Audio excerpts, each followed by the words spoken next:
어머님은 오늘부터 찬방에서 드세요. 손님 오시면 안방에 오지 마시고요. 여든을 바라보는 노모가 종처럼 물을 깃고 마당을 쓸어도 며느리는 그 모습을 당연한 듯 바라보았습니다.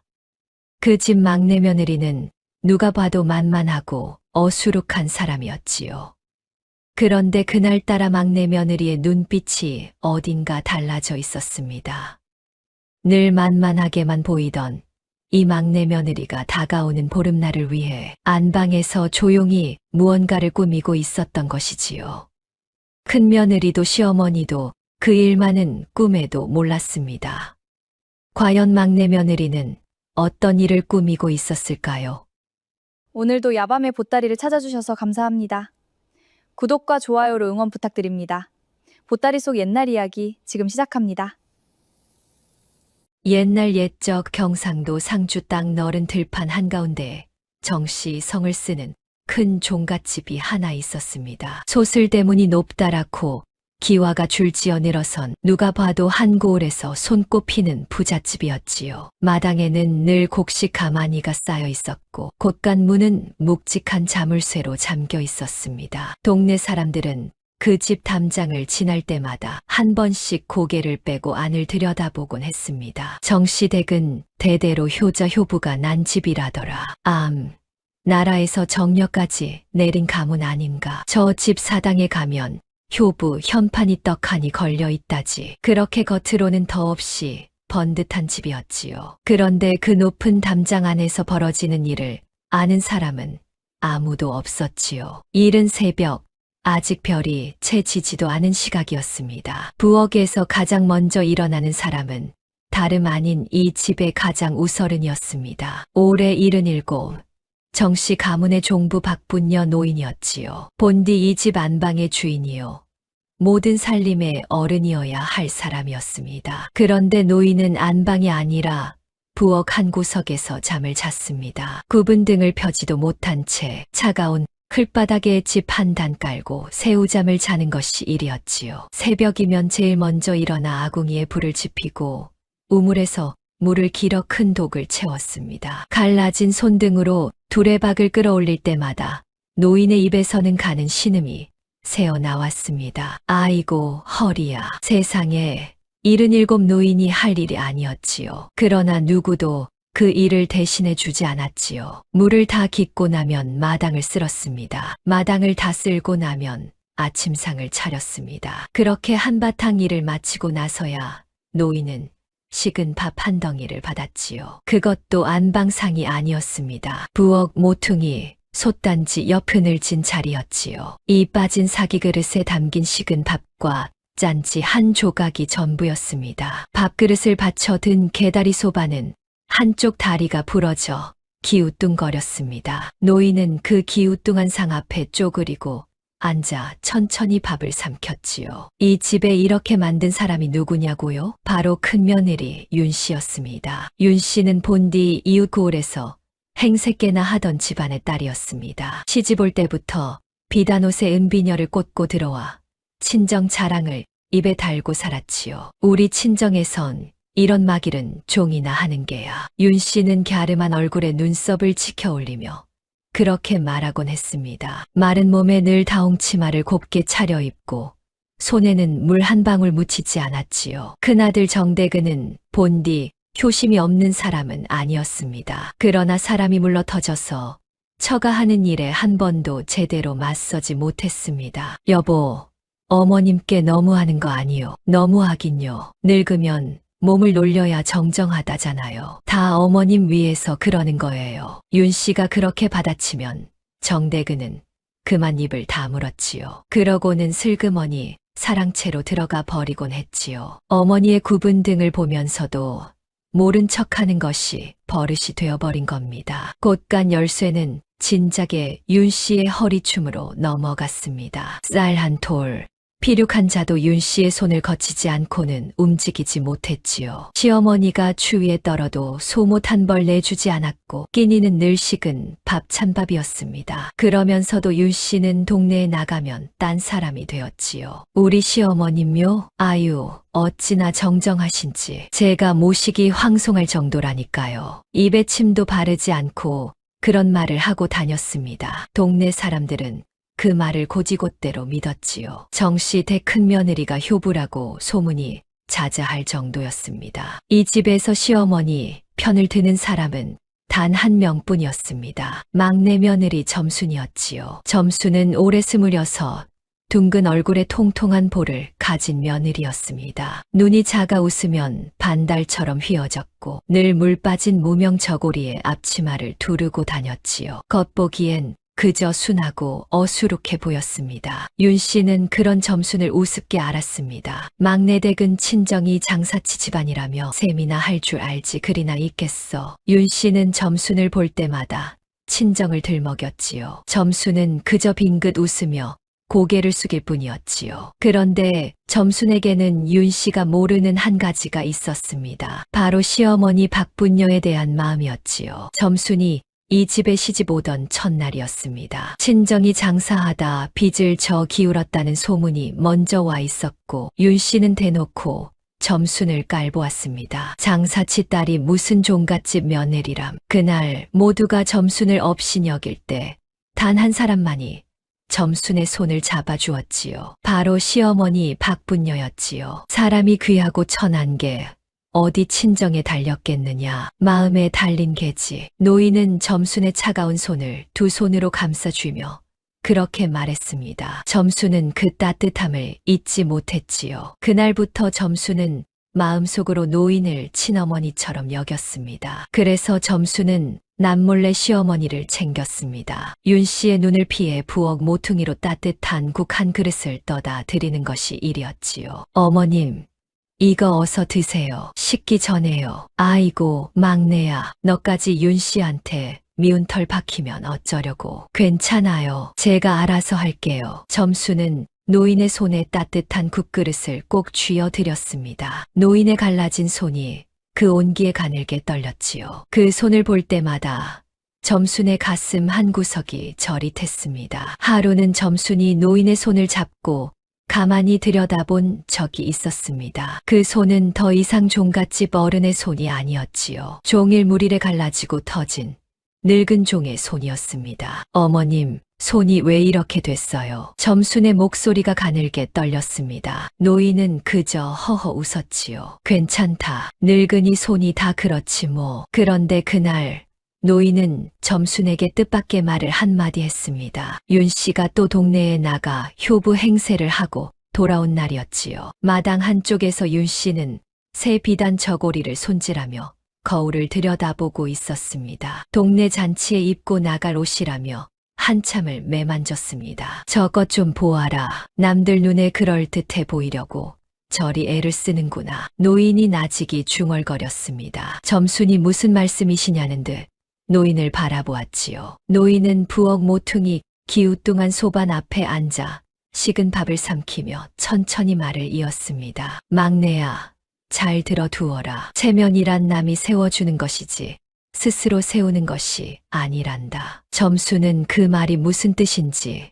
얼른 알아듣지 못했습니다. 그저 노인이 신세를 한탄하는 말이려니 했지요. 제 손으로 아무리 그럴듯하게 꾸며도 정작 남이 알아주지 않으면 그게 다 무슨 소용이겠느냐. 진짜 체면은 남이 우러러볼 때 비로소 서는 게야. 노인은 그렇게 말하고는 다시 식은 밥을 한술 떴습니다. 점순은 그 말을 그저 흘려들었지요. 그때만 해도 점순은 알지 못했습니다. 이 한마디가 훗날 온 집안을 뒤집어 놓을 줄은요. 노인이 무심코 던진 이 말이 보름날 잔치 마당에서 어떻게 되돌아올지를 말입니다. 며칠 뒤 사랑채에서 큰일이 하나 결정되었습니다. 정대근과 윤 씨 부부가 큰 잔치를 열기로 한 것이었지요. 다가오는 보름날 인근 고을의 사돈과 이름난 양반들 그리고 윤 씨가 늘 자랑하던 친정 쪽 손님들까지 모두 불러 모으기로 했습니다. 종갓집의 위세를 한껏 뽐낼 작정이었지요. 이번 잔치는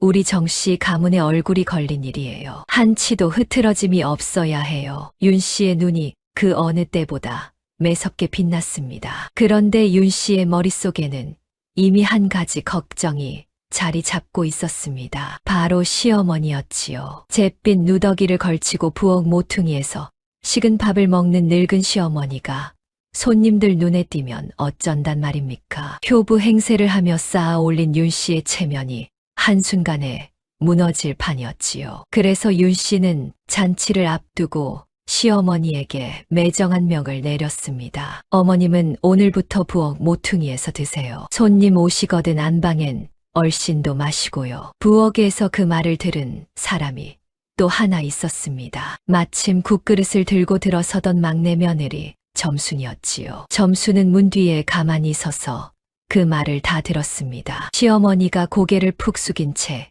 그래 알았다 하고 기어드는 목소리로 답하는 것도요. 점순의 통통한 볼이 가늘게 굳었습니다. 늘 반달처럼 휘어있던 눈이 그날따라 조금 다르게 빛났지요. 점순은 들고 있던 국그릇을 가만히 내려놓았습니다. 그러고는 소리 없이 안방으로 발걸음을 옮겼지요. 무언가를 골똘히 생각하는 얼굴이었습니다. 그날 밤 점순은 호롱불 아래 오래도록 앉아 있었습니다. 무릎 위에 작은 보따리 하나를 올려놓고 그 안에서 낡은 종이 몇 장을 꺼냈지요. 그것은 점순이 친정에서 가져온 물건이었습니다. 장사하던 친정이 남긴 셈을 적는 종이와 붓이었지요. 점순은 그 붓을 손에 쥐고 무언가를 가만히 헤아리기 시작했습니다. 만만하게만 보이던 막내 며느리의 눈빛이 그날따라 어딘가 달라져 있었습니다. 보름날까지는 아직 열흘이 남아 있었지요. 보름날 잔치가 정해지고부터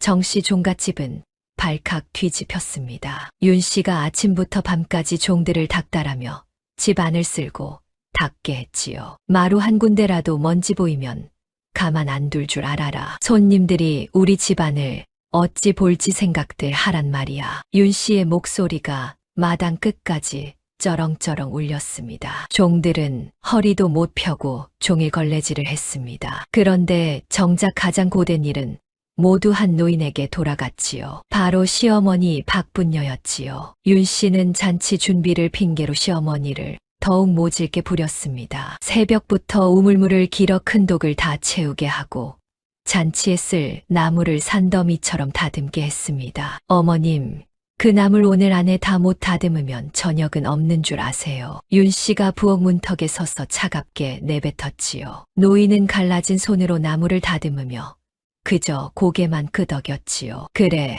알았다. 다듬으마. 노인의 목소리는 기어들어갔습니다. 한때 이 집의 모든 살림을 호령하던 종부의 목소리라고는 믿기지 않을 만큼 작았지요. 세상에 누가 이 노인을 정씨 가문의 어른이라 하겠습니까? 행색만 보면 영락없는 늙은 종이었습니다. 이 모든 일의 시작은 곳간 열쇠였습니다. 본디 곳간 열쇠는 종부인 박분녀가 쥐고 있어야 마땅했지요. 그런데 몇 해 전 윤 씨가 슬그머니 그 열쇠를 가로챘습니다. 시어머니가 늙어 정신이 흐려졌다는 핑계를 댔지요. 어머님은 이제 편히 쉬세요. 곳간 살림은 제가 알아서 할게요. 말은 그럴듯했습니다. 그러나 그날 이후로 곳간은 윤 씨의 소나기에 완전히 넘어갔지요. 쌀 한 톨도 윤 씨의 허락 없이는 움직이지 못했습니다. 곳간 한쪽 시렁 위에는 묵직한 장부가 한 권 놓여 있었습니다. 쌀이며 콩이며 피륙이 드나든 내역을 적은 출납 장부였지요. 윤 씨는 그 장부를 누구에게도 보여주지 않았습니다. 곳간 문을 열 때면 늘 사람을 물리고 혼자 들어갔지요. 무언가 감추는 것이 있는 사람처럼 말입니다. 하루는 점순이 그 곳간 앞을 지나다 이상한 광경을 보았습니다. 윤 씨가 곳간 안에서 쌀가마니를 따로 빼내고 있었던 것이지요. 윤 씨는 빼낸 쌀가마니를 보자기로 덮고는 한밤중에 친정 쪽 사람을 시켜 슬그머니 실어보냈습니다. 점수는 담장 그늘에 숨어 그 모습을 가만히 지켜보았지요. 이상하구나. 곳간에서 나간 쌀이 장부엔 어떻게 적힐까? 점수는 속으로 그렇게 중얼거렸습니다. 친정이 장사하던 집이라 점수는 셈이라면 누구에게도 지지 않았지요. 숫자가 조금만 어긋나도 금세 눈치를 채는 사람이었습니다. 점순의 친정은 본디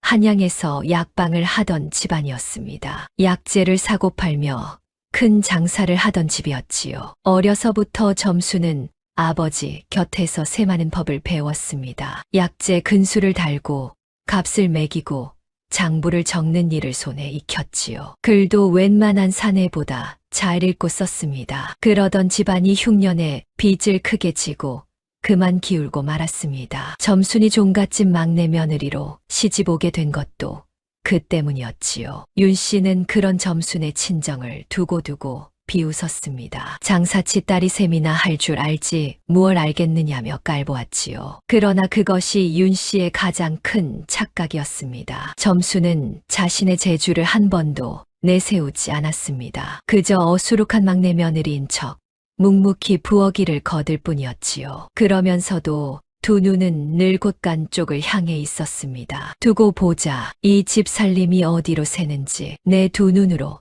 똑똑히 지켜보리라. 점수는 속으로 그렇게 다짐했습니다. 한편 큰아들 정대근은 그 무렵 부쩍 말수가 줄어 있었습니다. 어머니가 종처럼 부림당하는 것을 보면서도 저에게 한마디 못하는 자신이 부끄러웠던 게지요. 하루는 정대근이 사랑채에서 어머니를 가만히 불렀습니다. 윤 씨가 친정에 다니러 간 틈이었지요. 어머니, 요즘 많이 힘드시지요? 아니다. 힘들기는 무에 힘들겠느냐. 노인은 아들 앞에서도 내색하지 않았습니다. 굽은 등을 애써 펴며 괜찮은 척했습니다. 어미가 힘들면 너희 부부 사이만 더 나빠질 게다. 나는 괜찮으니 너희나 잘 지내거라. 정대근은 그 말에 가슴이 미어졌습니다. 그러나 그뿐이었지요. 사랑채를 나서면 또다시 처의 기세에 눌려 입을 다물고 마는 것이었습니다. 여보, 어머님이 너무 고생하시는 거 아니요. 종들 시킬 일을 어찌 어머님께. 윤 씨가 친정에서 돌아온 그날 저녁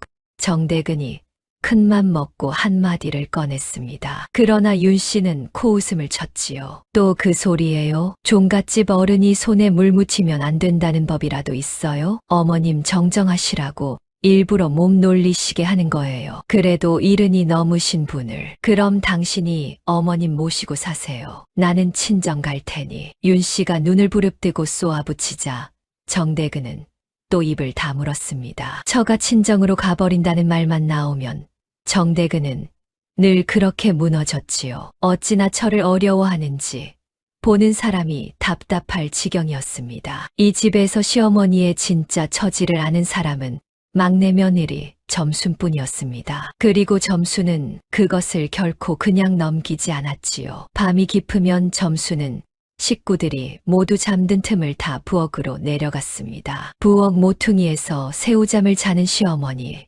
곁으로 살그머니 다가갔지요. 어머님, 주무세요? 오냐, 막내냐, 이 밤중에 어쩐 일로. 점수는 품에서 따뜻한 주먹밥 하나를 꺼냈습니다. 낮에 몰래 지어두었다가 품에 품어온 것이었습니다. 이거 드세요. 낮에 제대로 못 드셨잖아요. 아이고, 이 사람아, 너 이러다 윤 씨한테 들키면 어쩌려고. 안 들켜요. 어서 드세요.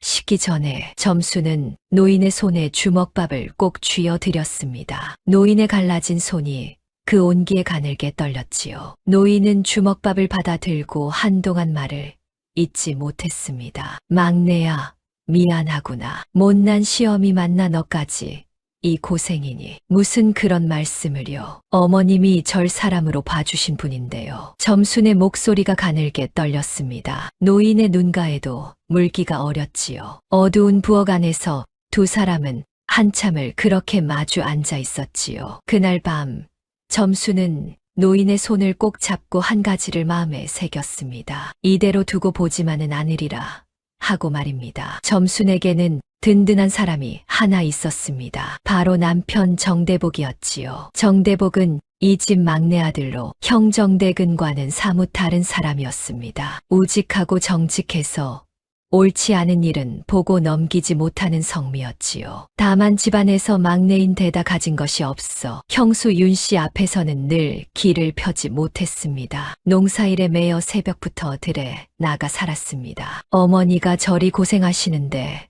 나는 들일에 매여 아무것도 못하니 자식 노릇이 부끄럽소. 밤이 되어 들에서 돌아온 정대복이 점순에게 그렇게 한탄했지요. 흙 묻은 손으로 얼굴을 쓸어내리며 한숨을 쉬었지요. 서방님, 너무 자책 마세요. 때를 기다려야 할 때도 있는 법이니까요. 때라니 무슨 때 말이오. 정대복이 고개를 들어 점순을 바라보았습니다. 점순은 잠시 망설이다 나직이 입을 열었지요. 서방님, 혹시 형님이 곳간에서 무얼 빼돌리는 걸 본 적 있으세요? 빼돌리다니, 형수님이 무얼? 아직은 저도 확실치 않아요. 하지만 곳간에서 나가는 양식이 너무 많아요. 우리 식구가 다 먹어도 그렇게 줄 리가 없거든요. 정대복의 눈이 휘둥그레졌습니다. 점수는 그동안 자신이 헤아린 것을 차근차근 들려주었지요. 정대복은 묵묵히 듣다가 주먹을 꽉 쥐었습니다. 그게 사실이라면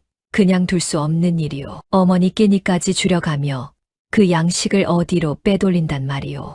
쉿, 아직 떠들면 안 돼요. 증거가 없으면 형님이 발뺌할 게 뻔하니까요. 제가 알아서 할 테니 서방님은 모른 척하고 계세요. 점수는 남편의 손을 꼭 잡으며 일렀습니다. 정대복은 처의 눈빛에서 무언가 단단한 결심을 읽었지요. 그날부터 정대복은 점순을 든든히 믿고 따르기로 마음먹었습니다. 다음 날부터 점수는 더욱 부지런히 곳간 쪽을 살폈습니다. 윤 씨가 곳간을 드나드는 때를 눈여겨보고 무엇이 들고 나는지를 가만히 헤아렸지요. 하루는 점순이 빨래를 넣는 척하며 곳간 뒷마당에 서 있었습니다. 마침 윤 씨가 곳간에서 나오며 종에게 무언가를 들려보내는 참이었지요. 이거 친정에 갖다 드리고 누구한테도 말하면 안 된다. 알았지? 윤 씨가 종에게 나직이 일렀습니다. 종이 무거운 보따리를 지고 뒷문으로 빠져나갔지요. 점수는 그 보따리의 크기를 눈으로 가만히 가늠했습니다. 또 쌀이로구나. 저만한 양이면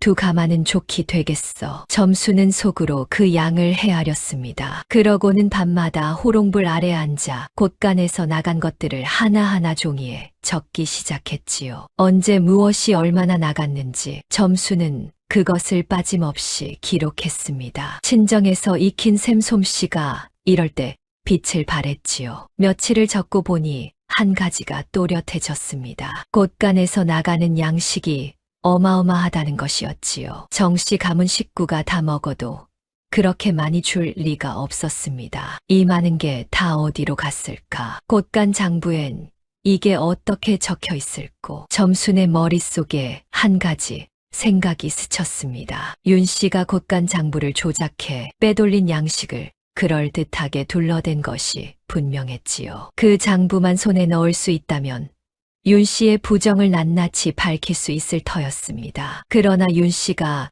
그 장부를 호락호락 내줄 리 없었지요. 점수는 붓을 내려놓고 한참을 골똘히 생각했습니다. 창밖으로는 점점 둥그러지는 달이 떠 있었지요. 보름날까지는 이제 1회가 남아 있었습니다. 그날 밤 점순의 머릿속에서 한 가지 계책이 천천히 모양을 갖추기 시작했습니다. 어수룩해 보이던 막내 며느리의 눈이 어둠 속에서 조용히 빛나고 있었지요. 잔치가 사흘 앞으로 다가오자 정씨 종갓집은 한층 더 분주해졌습니다. 마당에는 큰 차일이 쳐지고 부엌에서는 종일 떡 치는 소리와 기름 냄새가 가득했지요. 윤 씨는 그 한가운데서 호령을 멈추지 않았습니다. 잔치상에 올릴 음식이며 그릇이며 자리 배치까지 하나하나 자기 손으로 챙겼습니다. 이번 잔치는 우리 정씨 가문의 위세를 온 고을에 보이는 자리야. 행여 흠이라도 잡히면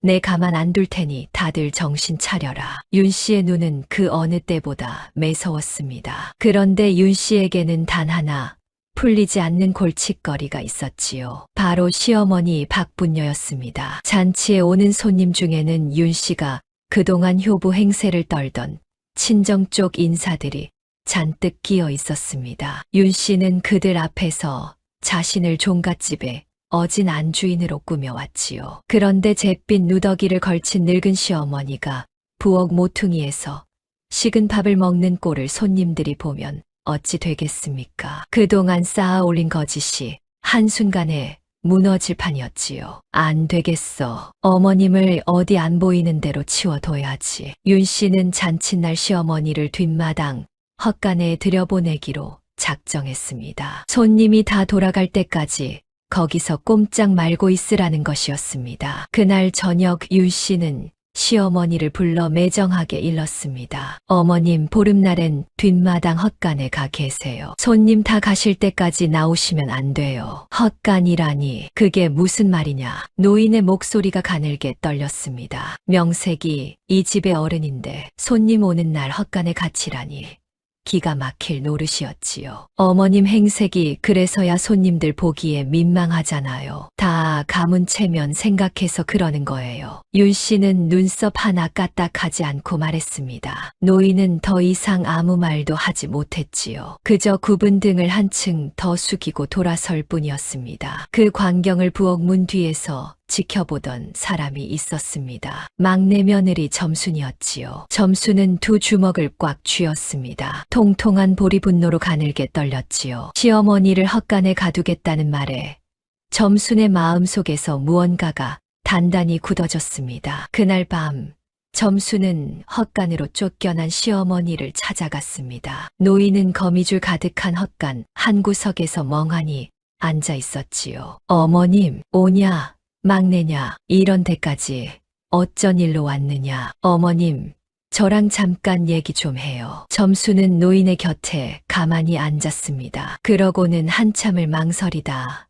입을 열었지요. 어머님, 그동안 어머님이 곳간에서 무슨 일이 벌어지는지 모르셨던 거예요. 노인은 점순의 물음에 잠시 말이 없었습니다. 그러더니 천천히 고개를 들었습니다. 막내야, 늙은이가 눈이 어둡다고 마음까지 어둡겠느냐. 뜻밖의 대답이었지요. 점수는 노인의 얼굴을 가만히 들여다보았지요. 나도다. 윤 씨가 곳간에서 양식을 빼돌려 친정으로 보내는 것도 장부를 어찌 꾸미는 것도 다 알아. 다만 모른 척했을 뿐이지. 아니, 다 아시면서 어찌. 점순의 눈이 휘둥그레졌습니다. 노인은 가는 한숨을 내쉬었지요. 내가 입을 열면 이 집안이 두 쪽으로 갈라질 게 아니냐. 큰애가 처와 갈라서고 가문의 흉이 날게 빤한데 차라리 이 늙은이가 참고 견디는 게 낫다 싶었다. 노인은 그렇게 말하며 갈라진 손으로 무릎을 쓸었습니다. 점수는 그 말에 가슴이 미어졌지요. 시어머니가 그저 무력해서 당하고만 있는 줄 알았는데 가문을 지키려 일부러 침묵해 온 것이었습니다. 어머님,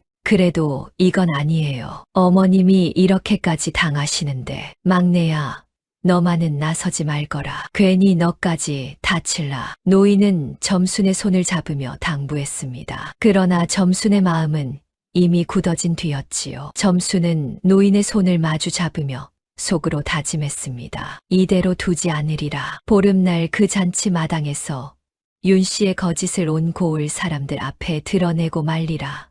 하고 말입니다. 그러나 막막했습니다. 점수는 한낱 막내 며느리일 뿐이었지요. 곳간 장부는 윤 씨가 꽁꽁 쥐고 있고 곁에서 거들어 줄 사람 하나 없었습니다. 증거를 들이밀어도 윤 씨가 발뺌하면 그만이었지요. 오히려 막내 며느리가 형수를 모함한다고 뒤집었을 판이었습니다. 점수는 밤새 잠을 이루지 못하고 궁리의 궁리를 거듭했지요. 어떻게 하면 윤 씨가 빠져나가지 못하게 할 수 있을까? 어떻게 하면 온 고을이 다 보는 앞에서 그 거짓을 드러낼 수 있을까? 점수는 호롱불 아래에 앉아 골똘히 생각했습니다. 그러다 문득 친정에서 보고 자란 한 가지가 떠올랐지요. 장사하는 집에서는 큰 거래를 트려면 을에 귀한 손님을 모셨습니다. 권세 있고 이름난 사람이 자리에 앉아 있으면 어떤 약삭빠른 자도 함부로 거짓을 부리지 못했지요. 남의 눈을 두려워하는 자일수록 더욱 그랬습니다. 옳지. 윤 씨는 누구보다 남의 눈을 무서워하는 사람이지. 그렇다면 점순의 머릿속에 한 줄기 빛이 스쳤습니다. 윤 씨가 그토록 떨어대는 채면 바로 그것을 거꾸로 이용하면 될 일이었지요. 귀한 손님이 잔치 자리에 떡하니 앉아 있으면 윤 씨는 그 앞에서 함부로 거짓을 부리지 못할 터였습니다. 오히려 그 손님 앞에서 효부인 척 꾸미려 들겠습니다. 바로 그 순간에 진실을 들이밀면 윤 씨는 빠져나갈 구멍이 없을 것이었지요. 그런데 그 귀한 손님을 대체 어디서 구한단 말인가. 점수는 다시 막막해졌습니다. 정씨 가문이 부른 손님이야 다 윤 씨가 챙긴 사람들이었지요. 점순 편이 되어 줄 귀한 손님이 있을 리 없었습니다. 바로 그때였습니다. 다음 날 아침 점순이 우물가에서 물을 깃는데 동네 안악들의 수군거림이 귀에 들어왔지요. 예, 그 소문 들었니? 한양에서 내려온 약장수가 옆 고을에 왔다더라. 약장수, 약장수. 입담이 어찌나 좋은지 죽은 사람도 벌떡 일으킨다는 그 김첨지 말이야. 별의별 약을 다 판다더라. 그 이름을 듣는 순간 점순의 손에서 두레박이 툭 떨어졌습니다. 김첨지라니 점순이 너무도 잘 아는 이름이었지요. 김첨지는 점순의 친정 약방을 드나들던 옛 단골이었습니다. 한양에서 약재를 떼어다 팔던 떠돌이 약장수로 점순의 아버지에게 큰 신세를 진 사람이었습니다. 점순의 친정이 한창 잘 나가던 시절 김첨지가 노름빚에 쫓겨 죽을 지경이 된 적이 있었지요. 그때 점순의 아버지가 선뜻 빚을 갚아주고 약재까지 대주어 김첨지를 살려냈습니다. 김첨지는 그 은혜를 두고두고 잊지 못했습니다. 점순의 친정이 기울었을 때도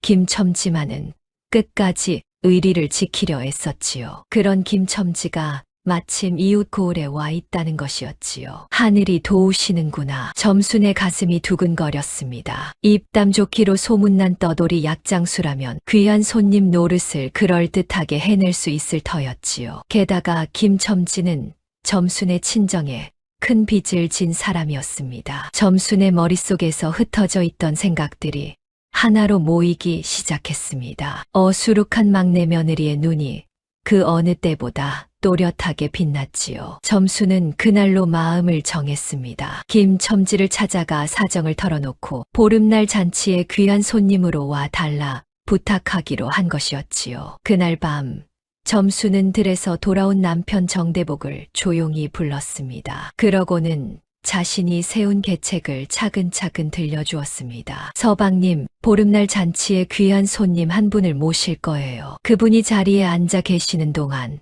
형님의 거짓을 다 드러낼 작정이에요. 귀한 손님이라니 그게 누구요? 제 친정 옛 단골인 김첨지라는 분이에요. 입담 좋기로 한양에서도 소문난 약장수지요. 마침 이웃 고을에 와 계시다 하니 그분께 귀한 어른 행세를 부탁드릴 참이에요. 정대복의 눈이 휘둥그레졌습니다. 가짜 손님을 들여 형수의 거짓을 밝히겠다는 처의 대담함에 입을 다물지 못했지요. 그게 될 일이요? 들통이라도 나면 큰일 날 텐데. 그러니 한치도 빈틈이 없어야지요. 서방님은 내일 저와 함께 그분을 만나러 가주세요. 들일은 하루 미루시고요. 점순의 목소리에는 흔들림이 없었습니다. 정대복은 잠시 망설였지만 처의 눈빛에서 단단한 확신을 읽었지요. 마침내 정대복은 고개를 끄덕였습니다. 알겠소. 어머니를 위한 일이라면 내 무슨 일인들 못하겠소. 부부는 그날 밤 늦도록 머리를 맞대고 계책을 다듬었습니다. 호롱불이 다 타들어 가도록 두 사람의 속닥거림은 그치지 않았지요. 한편 그 시가 안방에서는 윤 씨가 잔치 손님 명단을 펼쳐놓고 흐뭇한 미소를 짓고 있었습니다. 이번 잔치엔 친정 오라버니도 오시고 옆 고을 김 진사 댁도 오시지. 다들 우리 집안 위세를 보면 입이 떡 벌어질 게야. 윤 씨는 명단을 손가락으로 짚어 가며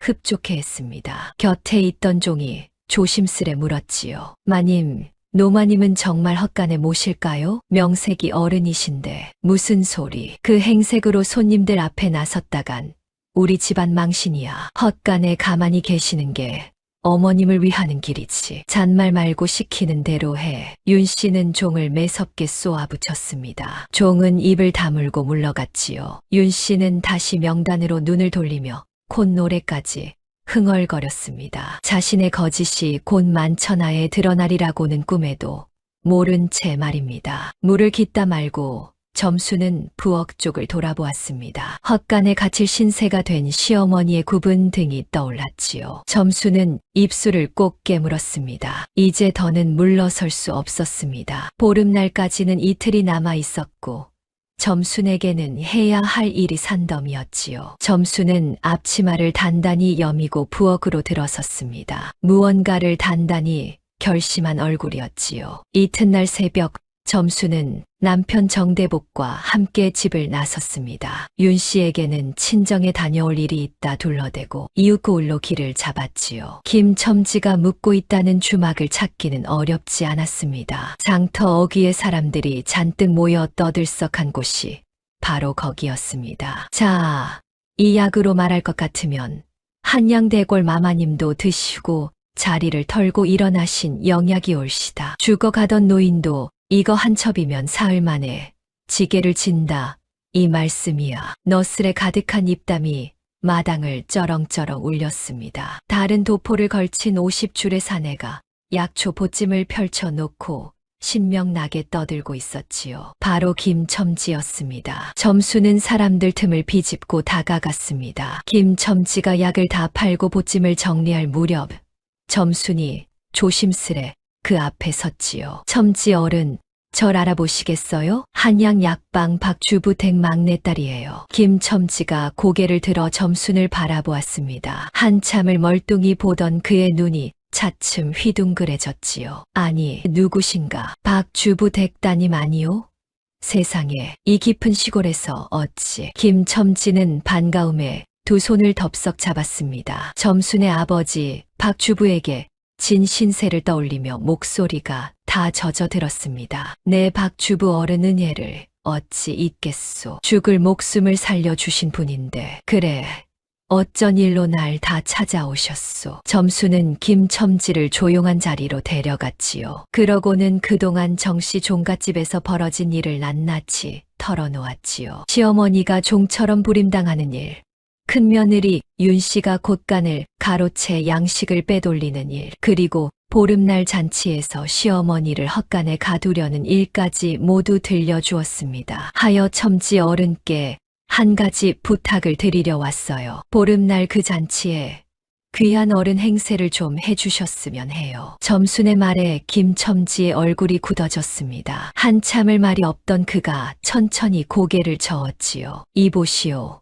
그건 너무 위험한 일이요. 가짜 행세를 하다 들통이라도 나면 나는 물론이고 대개 식구들까지 큰 화를 입을 게요. 양반 행세를 함부로 했다간 관아에 끌려갈 수도 있는 노릇이요. 저도 알아요. 하지만 어른의 입담이라면 충분히 해내실 수 있어요. 게다가 진짜로 양반 행세를 하라는 게 아니에요. 그저 점잖은 어른 손님 한 분으로 자리에 앉아 계시기만 하면 돼요. 그래도 위험하기는 매한가지요. 만에 하나 일이 틀어지면. 김첨지는 좀처럼 마음을 정하지 못했습니다. 떠돌이 신세의 괜한 일에 휘말렸다간 목숨이 위태로울 수 있었지요. 그의 망설임은 당연한 것이었습니다. 그때 곁에 있던 정대복이 무겁게 입을 열었습니다. 첨지 어른, 제 어머니가 70이 넘은 연세에 한겨울 부엌 바닥에서 새우잠을 주무십니다. 끼니는 늘 식은 밥 한 덩이고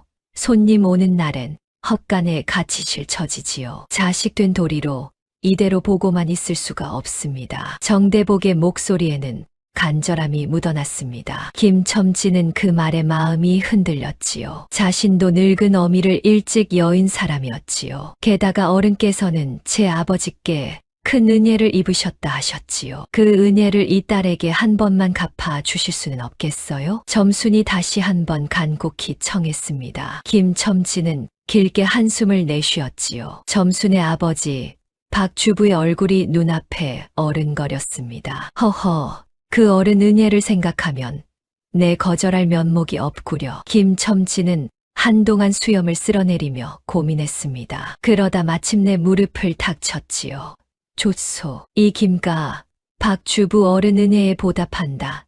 치고 한번 해보리다. 내 한평생 떠돌며 별이별 사람 행세를 다 해봤으니 점잖은 어른 노릇쯤이야 못하겠소. 다만 한 가지 들키지 않게 빈틈없이 짜야 하오. 점순의 얼굴이 환하게 밝아졌습니다. 통통한 볼에 반달 같은 눈웃음이 가득 번졌지요. 고맙습니다.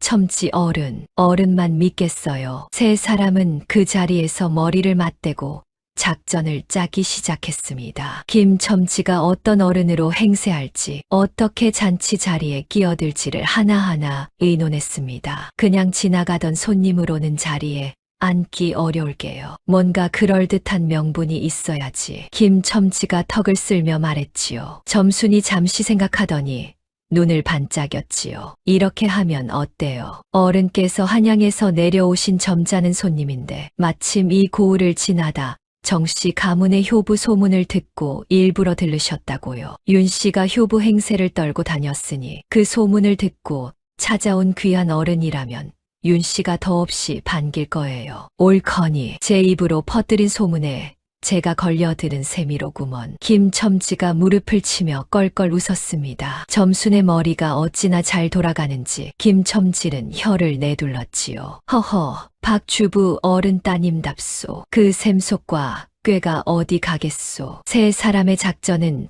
점점 모양을 갖춰갔습니다. 김첨지는 한양에서 내려온 송대감으로 행세하기로 했지요. 마침 김첨지에게는 예전에 어느 몰락한 양반에게서 얻은 낡은 비단 도포가 한 벌 있었습니다. 그것을 손질해 입으면 그럴듯한 어른 행색이 될 터였습니다. 그 도포를 입고 점잖게 앉아 계시기만 하면 돼요. 나머지는 제가 알아서 할게요. 점순이 다부지게 말했지요. 이제 작전은 돌이킬 수 없는 길로 접어들었지요. 만에 하나 일이 틀어지면 점순도 정대복도 김첨지도 무사하지 못할 위험한 길이었습니다. 그러나 점순의 마음에는 두려움보다 결의가 앞섰습니다. 시어머니의 굽은 등과 갈라진 손이 떠오를 때마다 점순은 주먹을 더욱 단단히 쥐었지요. 집으로 돌아오는 길, 정대복이 조심스레 물었습니다. 여보, 정말 괜찮겠소?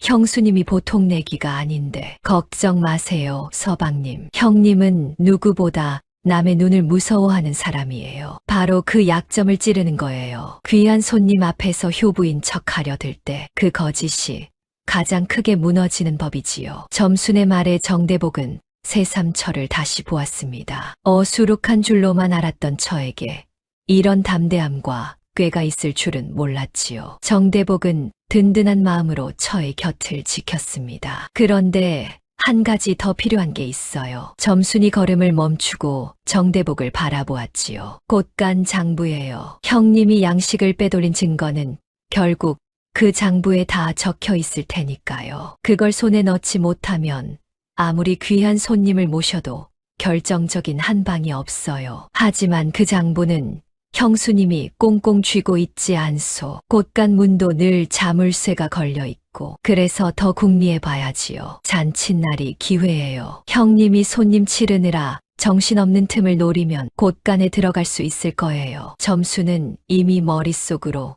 그날의 그림을 그리고 있었습니다. 손님이 들이닥쳐 윤 씨가 안팎을 오가며 분주할 때 그 틈에 곳간 장부를 손에 넣는다는 계획이었지요. 집이 가까워질수록 점순의 발걸음에는 힘이 실렸습니다. 이제 남은 것은 빈틈없는 준비뿐이었지요. 점순은 마음속으로 그날 벌어질 일들을 하나하나 되짚었습니다. 귀한 손님 김첨지, 곳간 장부, 그리고 윤 씨의 체면. 이 세 가지가 맞물리는 순간 윤 씨의 거짓은 온 고을 사람들 앞에서 산산조각 날 터였지요. 대문이 보이기 시작하자 점수는 표정을 다시 어수룩한 막내 며느리로 바꾸었습니다. 윤 씨 앞에서는 한치도 의심받아서는 안 되었으니까요. 여보, 집에 들어가면 아무 일도 없었던 것처럼 하셔야 해요. 형님이 눈치채면 다 틀어지니까요. 알겠소. 나만 믿으시오. 점순과 정대복은 짐짓 아무렇지 않은 얼굴로 대문을 들어섰습니다. 마당에서는 윤 씨가 여전히 잔치 준비로 종들을 닥달하고 있었지요. 막내댁 친정엔 잘 다녀왔어. 일손 모자라 죽겠는데 어딜 그렇게 싸돌아다녀. 죄송해요, 형님. 얼른 일 도울게요. 점수는 고분고분 고개를 숙이며 앞치마를 둘렀습니다. 그러나 그 숙인 고개 아래로 점순의 눈은 조용히 곳간 쪽을 향하고 있었지요. 그날 밤 잔치 전야의 종갓집은 늦도록 불이 꺼지지 않았습니다. 부엌에서는 떡을 찌고 전을 부치느라 종들이 분주히 오갔지요. 윤 씨는 안방에서 손님 맞을 옷을 매만지며 한껏 들떠 있었습니다. 그 소란한 틈을 타 점수는 헛간으로 향했습니다. 다음 날 헛간에 갇힐 처지가 된 시어머니가 거기서 홀로 밤을 보내고 있었지요. 어머님, 주무세요? 오냐? 막내냐? 또 이 밤중에 왔구나. 점수는 품에서 따뜻하게 데운 미음 한 그릇을 꺼냈습니다. 노인이 종일 굶다시피 한 것을 알고 몰래 쑤어온 것이었지요. 이거 어서 드세요, 어머님. 따뜻할 때요. 아이고, 막내야. 내일이 큰 잔치날인데 윤 씨 눈에 띄면 어쩌려고. 괜찮아요. 어머님, 내일 하루만 견디세요. 딱 하루만요. 점수는 노인의 갈라진 손을 두 손으로 꼭 감싸 쥐었습니다. 그 손이 그날따라 더욱 거칠고 차가웠지요. 점수는 그 손의 입김을 호호 불어주었습니다. 막내야, 어쩌자고 이러느냐. 늙은이 하나 때문에 내가 무슨 고생이냐. 노인의 눈가에 물기가 어렸습니다. 점순도 코끝이 시큰해졌지요. 점수는 노인의 손을 더욱 꼭 잡으며 나직이 말했습니다. 어머님은 제가 이 집에서 처음으로 사람 대접받게 해주신 분이에요. 그 은혜를 어찌 잊겠어요. 내일이면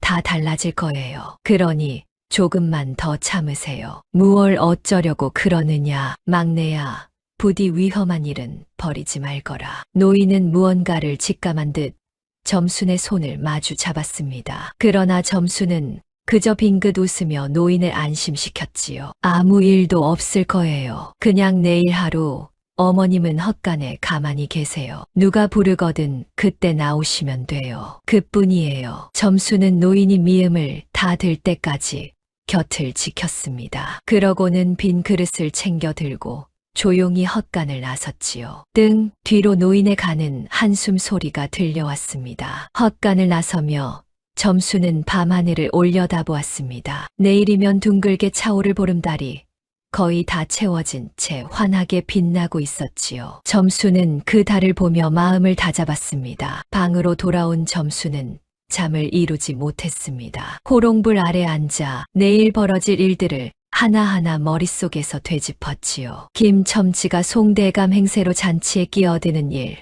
윤 씨가 그 앞에서 효부인 척 꾸미는 일, 손님이 분주한 틈에 곳간 장부를 손에 넣는 일, 그 모든 순서가 한치도 어긋나서는 안 되었습니다. 내일이다. 내일 모든 것이 판가름 난다. 점수는 친정에서 가져온 샘종이를 다시 펼쳐보았습니다. 그동안 헤아려 둔 곳간 출납 내역이 빼곡히 적혀 있었지요. 이 종이와 곳간 장부를 맞대보면 윤 씨가 빼돌린 양식이 낱낱이 드러날 터였습니다. 점수는 그 종이를 곱게 접어 품에 깊이 간직했습니다. 그러고는 호롱불을 끄고 자리에 누웠지요. 그러나 가슴이 두근거려 좀처럼 잠이 오지 않았지요. 창밖으로 거의 다 찬 달빛이 방 안으로 스며들었습니다. 점수는 어둠 속에서 두 눈을 빛내며 다짐을 거듭했지요. 어수룩한 막내 며느리의 긴 밤이 그렇게 깊어갔습니다. 마침내 보름날이 밝아 오고 있었지요. 마침내 보름날 아침이 밝았습니다. 정씨 종갓집은 동이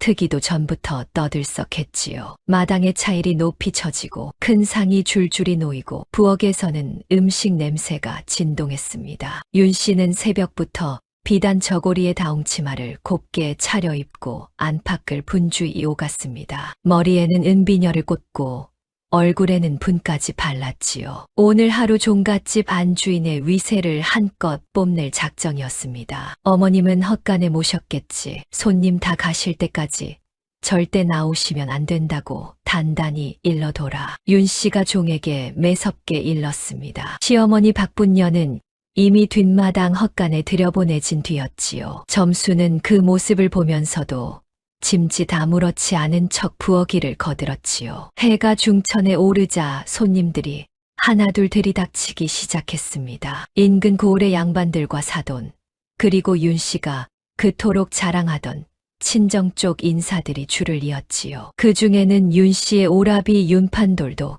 끼어 있었습니다. 약삭 빠르게 생긴 윤판돌은 비단옷을 차려입고 거드름을 피우며 마당으로 들어섰습니다. 누이, 오랜만이요. 잔치가 아주 성대하구려. 오라버니, 어서 오세요. 상석에 모실 테니 이리 앉으세요. 또 한 사람, 마을에서 입담세기로 둘째가라면 서러운 차 영감도 지팡이를 짚고 들어섰습니다. 70이 넘은 마을 최고령 어른으로 두 눈은 어두워도 귀와 입만은 누구보다 밝은 노인이었지요. 평소 윤 씨의 효부 자랑을 영 못마땅해 하던 이였습니다. 허허, 정시댁 잔치라 와봤네만 술상이 아주 떡 벌어졌구먼. 한데 이댁 노마님은 어디 계신가? 내 그 어른께 인사부터 올려야지. 차 영감이 들어서자마자 노마님부터 찾자 윤 씨의 얼굴이 살짝 굳었습니다. 그러나 윤 씨는 얼른 웃음을 지어 보였지요. 아이고, 어르신, 어머님은 안에서 쉬고 계세요. 우선 약주부터 드시지요. 그런가, 이따 뵙지. 차 영감은 미심쩍은 눈으로 안채 쪽을 흘끔거리며 자리에 앉았습니다. 윤 씨는 오라비를 극진히 모셨습니다. 손님들이 자리를 잡고 앉자 마당은 금세 사람들로 가득 찼지요. 흥겨운 풍악이 울리고 술잔이 오가기 시작했습니다. 바로 그때였습니다. 대문 밖에서 점잖은 헛기침 소리가 들려왔지요. 흠흠, 여기가 그 효부로 소문난 정씨 가문 댁이요? 모두의 시선이 대문 쪽으로 쏠렸습니다. 낡았으나 그럴듯한 비단 도포를 갖춰 입은 한 노인이 헛기침을 하며 들어서고 있었지요. 수염을 점잖게 쓸어내리는 품새가 영락없는 양반 어른이었습니다. 바로 김첨지였습니다. 송대감으로 분장한 김첨지가 잔치 마당에 떡하니 나타난 것이었지요. 뉘신지요? 윤 씨가 황급히 다가가 물었습니다. 김첨지는 거만하게 턱을 들고 대답했지요. 나는 한양에서 내려온 송가라 하오. 이 고을을 지나다 정씨 가문에 둘도 없는 효부가 있다는 소문을 듣고 일부러 들렀소이다. 효부의 덕을 친히 보고 싶어서 말이요. 그 말에 윤 씨의 눈이 휘둥그레졌습니다. 한양에서 내려온 대감이 자신의 효부 소문을 듣고 일부러 찾아왔다니 이보다 더 큰 영광이 어디 있겠습니까? 아이고, 대감마님, 누추한 곳까지 어찌 이리 귀한 걸음을 하셨는지요. 어서 안으로 드시지요. 제가 바로 그 며느리 윤가올시다. 윤 씨는 입이 귀에 걸려 김첨지를 상석으로 모셨습니다. 자신이 떠벌리고 다닌 효부 소문이 이런 귀한 손님까지 불러왔다 생각하니 어깨가 절로 으쓱해졌지요. 세상에 제 입으로 퍼뜨린 거짓 소문에 제 발로 걸려드는 꼴이었습니다. 점수는 부엌 쪽에서 그 광경을 지켜보며 속으로 쾌재를 불렀지요. 김첨지는 상석에 점잖게 앉아 수염을 쓸었습니다. 떠돌이 약장수에 넣으려는 온데간데 없고 영락없는 한양 대감의 위엄이 흘렀지요. 한평생 별이별 행세를 다 해본 솜씨가 빛을 발하는 순간이었습니다. 그래, 효부라 하면 시어머님을 지극정성으로 모신다 들었소. 한데 어찌 어르신이 보이지 않으시오? 효부의 봉양하는 모습을 친히 보고 싶소만. 김첨지가 점잖게 물었습니다. 윤 씨의 얼굴이 순간 굳어졌지요. 헛간에 가둬둔 시어머니를 떠올린 겁니다. 아, 그게 어머님이 연로하셔서 안에서 쉬고 계십니다. 워낙 정정하셔서 제가 모시기 황송할 정도지요. 호호, 윤 씨는 능청스레 둘러댔습니다. 입에 침도 바르지 않고 거짓을 늘어놓았지요. 김첨지는 그 말을 듣고 속으로 혀를 찼지만 겉으로는 짐짓 고개를 끄덕였습니다. 허허, 그렇소이까. 효부의 정성이 참으로 갸륵하구려. 내 오늘 그 효심을 두 눈으로 똑똑히 보고 가리다. 여부가 있겠습니까? 대감마님, 마음껏 보고 가십시오. 윤 씨는 신이 나서 김첨지에게 온갖 진수성찬을 갖다 바쳤습니다. 가장 좋은 고기와 가장 귀한 술을 골라 김첨지 앞에 늘어놓았지요. 김첨지는 그 음식들을 점잖게 받으면서도 슬슬 윤 씨를 떠보기 시작했습니다. 떠돌이 약장수의 능청이 슬그머니 고개를 든 것이지요. 허허, 이 술맛이 참으로 좋소이다. 한데 이 귀한 술을 어르신께도 올렸소. 효부라면 응당 좋은 것은 어른께 먼저 드리는 법이거늘. 물론이지요. 어머님께 제일 먼저 올렸고 말고요. 윤 씨가 허둥지둥 둘러댔습니다. 김첨지는 그 말에 짐짓 고개를 갸웃했습니다. 그렇소이까. 한데 어찌 어르신은 이 좋은 잔치상에 한 번도 모습을 안 보이시오? 내 한양에서 효부 잔치를 열어보았소만 어른을 상석에 모시지 않는 효부는 처음 보오. 윤 씨의 등에 식은땀이 흘렀습니다. 가짜 대감의 말 한마디 한마디가 어찌나 날카로운지 빠져나갈 구멍이 점점 좁아지는 듯 했지요. 곁에서 그 광경을 지켜보던 윤판돌이 슬그머니 끼어들었습니다. 한양 대감에게 눈도장이라도 찍어둘 심산이었지요. 대감마님, 제 누이로 말할 것 같으면 이 고을에서 둘도 없는 효부올시다. 어찌나 시어머니를 극진히 모시는지 온 고을이 다 칭송이 자자하지요. 오호, 그렇소이까. 한데 댁은 뉘시오? 아, 저는 이 댁 큰 며느리의 오랍이 되는 윤판돌이라 하옵니다. 윤판돌이 굽실거리며 통성명을 했습니다. 김첨지는 그를 위아래로 더니 고개를 끄덕였습니다. 허허, 오랍이 되시는 분까지 이리 누이 자랑이 대단하니 그 효심이 어지간한가 보오. 그렇다면 더더욱 어르신을 뵙고 싶구려. 어서 모셔오시오. 김첨지가 다시 한번 청하자 윤 씨는 그야말로 진퇴양난에 빠졌습니다. 손님들도 하나둘 거들기 시작했지요. 옳소. 효부의 봉양하는 모습을 우리도 봅시다. 그러게나 그토록 효성이 지극하다니 우리도 궁금하구려. 구경꾼들의 수군거림이 점점 커졌습니다. 윤 씨의 얼굴은 시뻘개졌다.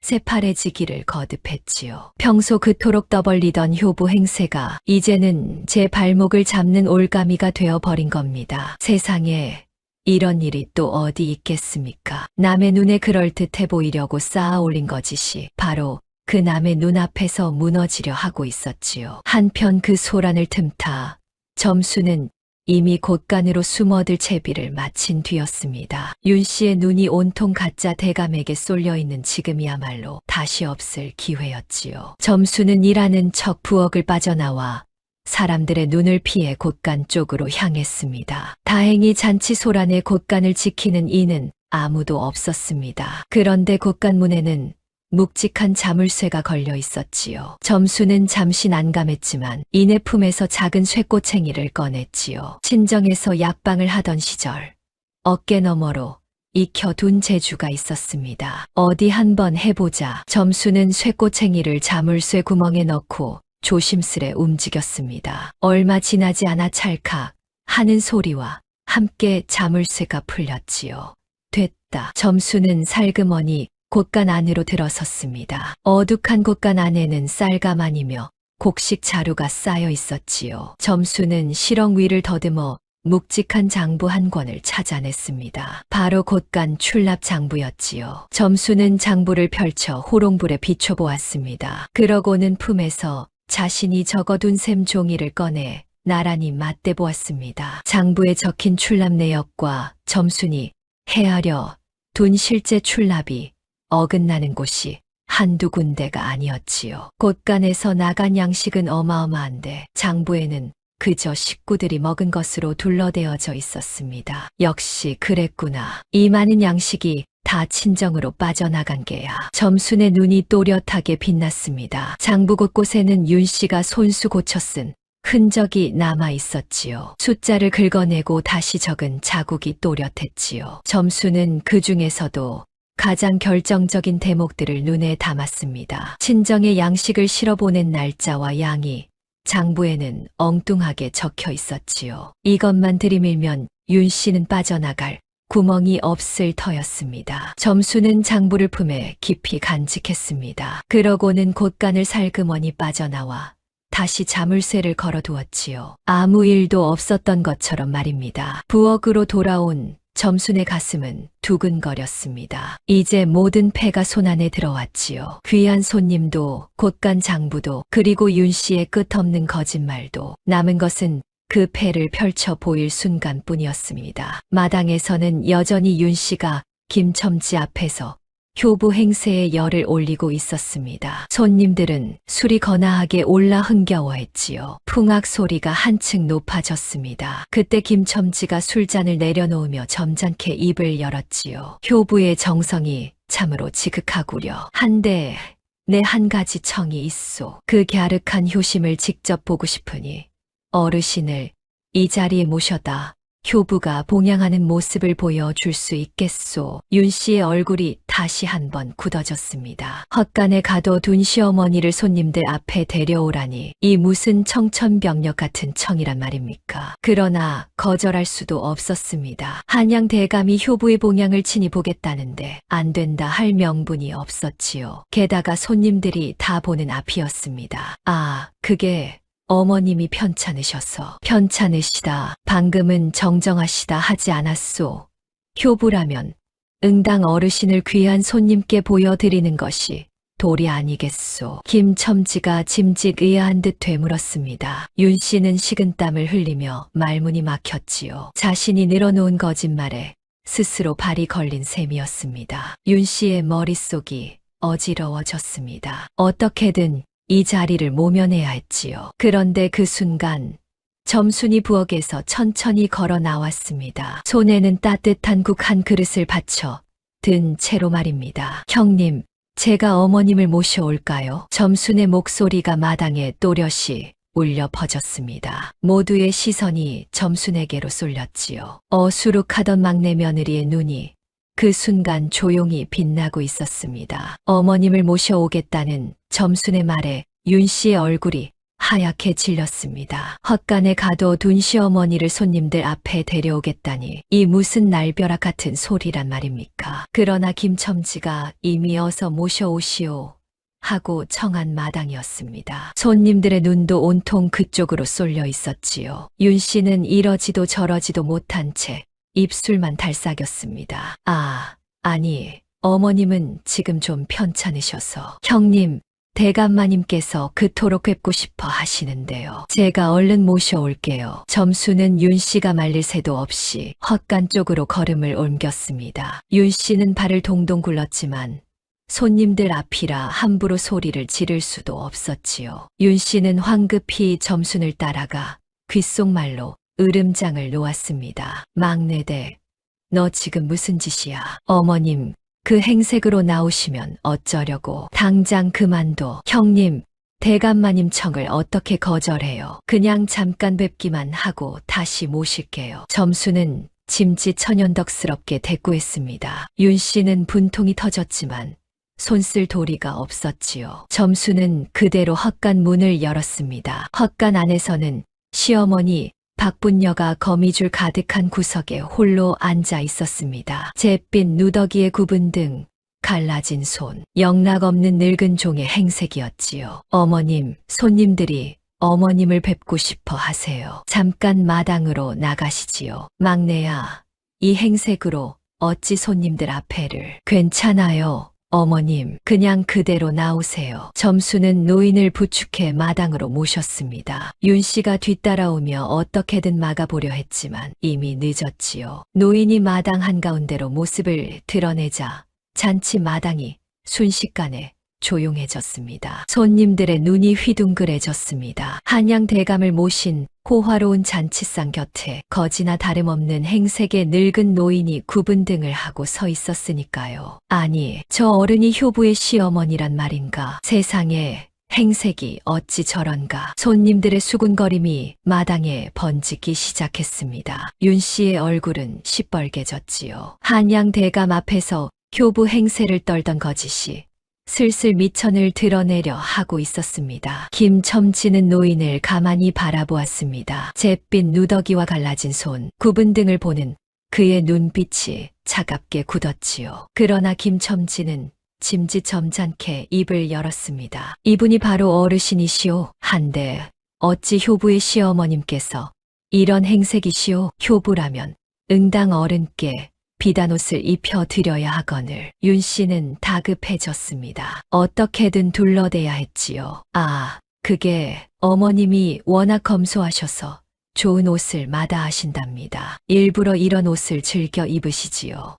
호호, 윤 씨의 거짓말은 갈수록 가관이었습니다. 그러나 그 말을 고지들을 사람은 아무도 없었지요. 노인의 행색은 검소함이 아니라 학대의 흔적이 역력했으니까요. 바로 그때 김첨지가 한 가지 시험을 던졌습니다. 어르신 효부 며느리가 어찌 모시는지 궁금하오. 평소 진지는 무얼 드시오? 어디서 주무시오? 마당의 모든 시선이 노인에게로 쏠렸습니다. 윤 씨는 노인의 등 뒤에서 무섭게 눈을 부라렸지요. 행여 사실대로 말할까봐 노심초사하는 기색이 역력했습니다. 노인은 잠시 망설였습니다. 사실대로 말하면 가문에 흉이 날 테고 거짓을 말하면 윤 씨의 손을 들어주는 셈이었지요. 노인은 점순을 흘끗 바라보았지요. 점순이 노인을 향해 가만히 고개를 끄덕였습니다. 괜찮다는 사실대로 말씀하시라는 눈짓이었지요. 그러나 노인은 끝내 입을 열지 못했습니다. 평생을 가문 지키느라 차마 온 세월이 그렇게 쉽게 풀리지 않았던 게지요.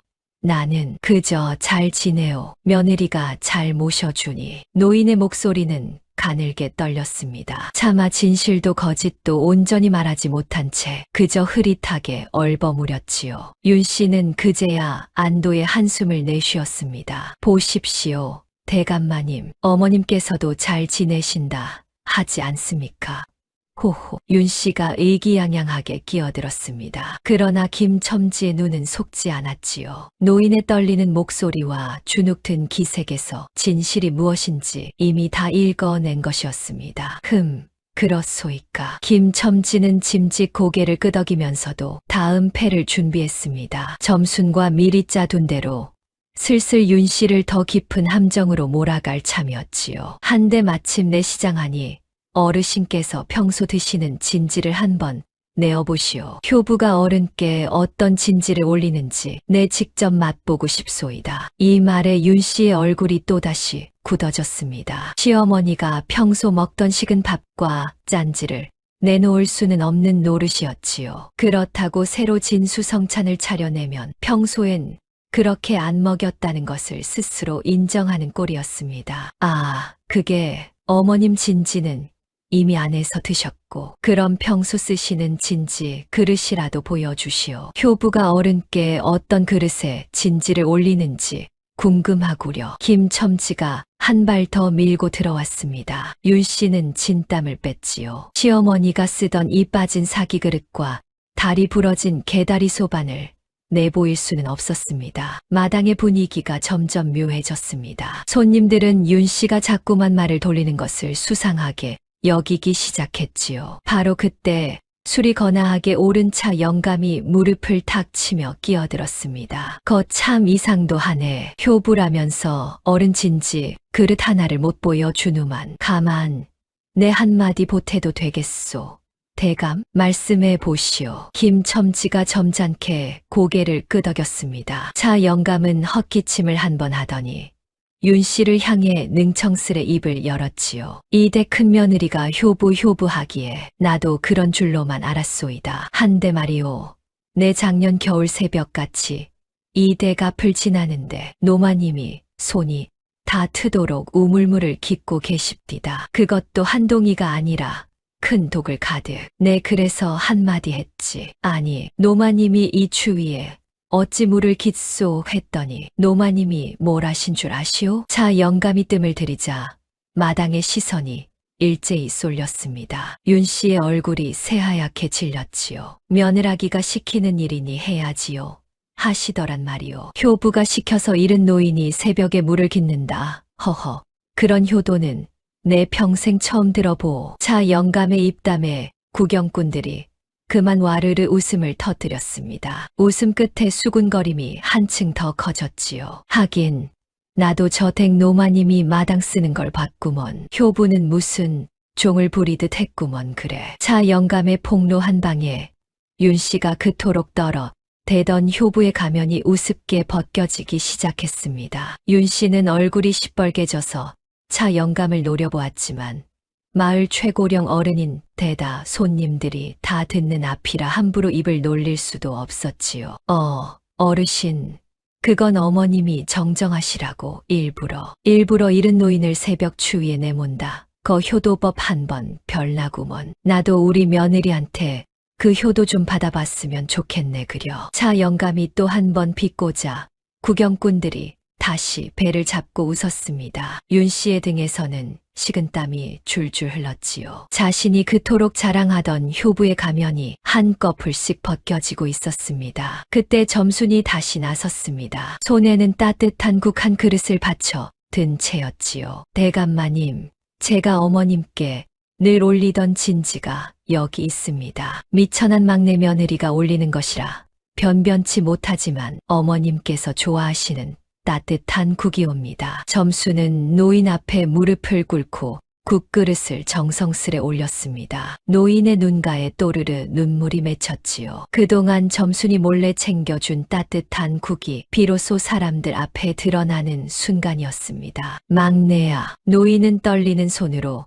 국그릇을 받아들었습니다. 그 따뜻한 온기에 노인의 굽은 등이 가늘게 흔들렸지요. 마당의 손님들도 그 모습에 숙연해졌습니다. 막내 며느리가 올리는 진지가 더 정성스러워 보이는구먼. 그렇게 큰 며느리는 진지 그릇도 못 보여주는데 손님들의 수군거림이 이제는 윤 씨를 향하고 있었습니다. 효부 행세를 떨던 큰 며느리보다 미천하다던 막내 며느리의 정성이 더 도드라져 보였지요. 윤 씨의 입가가 분노로 일그러졌지요. 김첨지는 그 광경을 흐뭇하게 바라보았습니다. 점순이 짜둔 판이 한치도 어긋남 없이 굴러가고 있었지요. 김첨지는 수염을 쓸며 점잖게 한마디를 보탰습니다. 허허, 막내 며느리의 효심이 참으로 갸륵하구려. 한데 어찌 큰 며느리는 자꾸 말을 돌리시오. 효부라는 사람이 어른 진지 그릇 하나 보여주지 못한다니 내 이해가 가지 않소이다. 윤 씨는 이제 빼도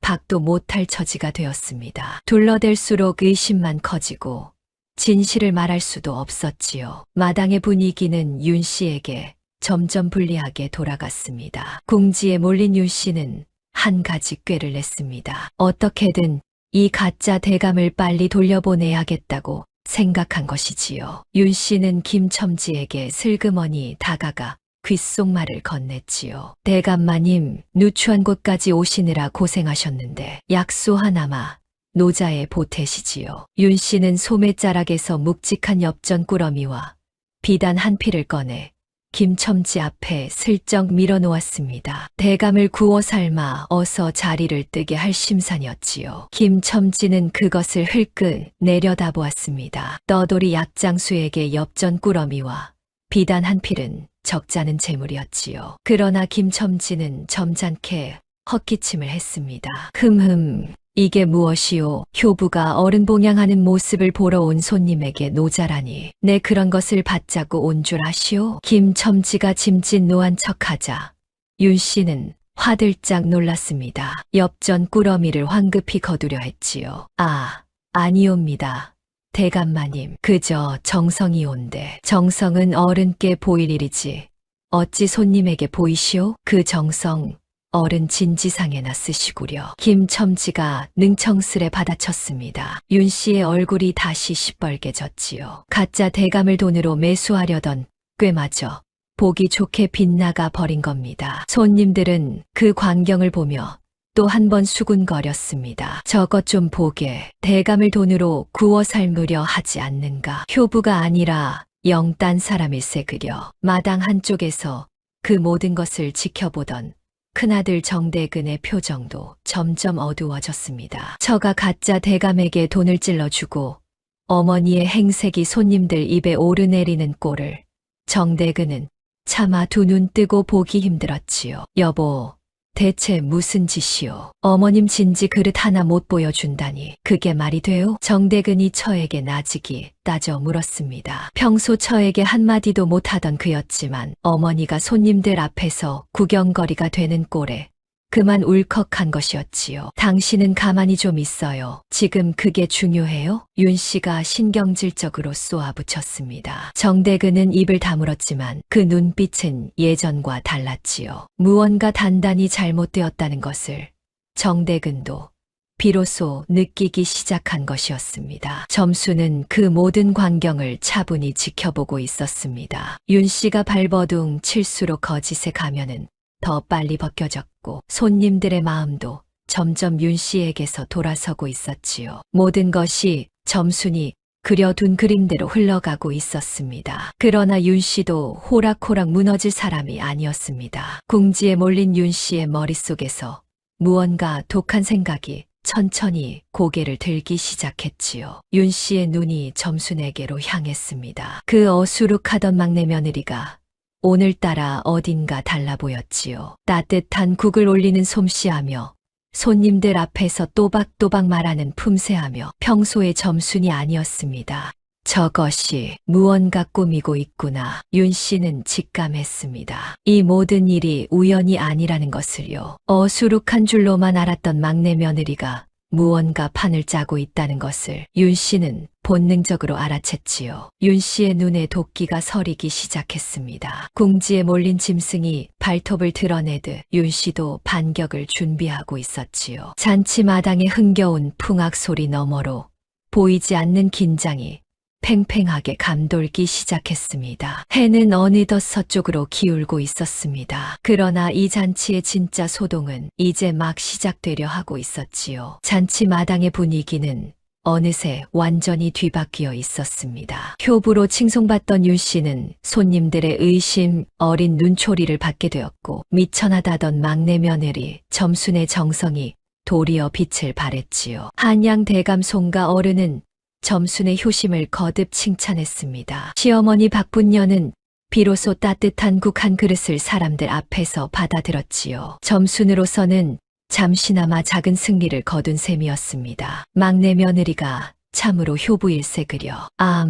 진짜 효부는 따로 있었구먼. 손님들의 칭송이 점순에게로 쏠렸습니다. 점순은 겉으로는 그저 송구한 척 고개를 숙였지만 속으로는 다음 패를 준비하고 있었지요. 품속에는 곳간 장부가 단단히 간직되어 있었습니다. 이제 그 장부를 펼쳐 윤 씨의 부정을 낱낱이 드러내기만 하면 되었지요. 점수는 그 결정적 순간을 노리며 차분히 때를 기다렸지요. 그런데 바로 그때 일이 틀어지기 시작했습니다. 궁지에 몰린 윤 씨가 마침내 반격에 나선 것이었지요. 윤 씨는 더 이상 가만히 당하고만 있지 않았습니다. 손님들의 눈총을 받으며 윤 씨의 머릿속은 빠르게 돌아갔지요. 이 모든 일이 막내 며느리 점순의 농간이라는 것을 윤 씨는 직감하고 있었습니다. 저 어수룩한 막내댁이 무언가 꾸미고 있어. 가만, 저 대감이라는 자도 수상하구나. 막내댁 친정이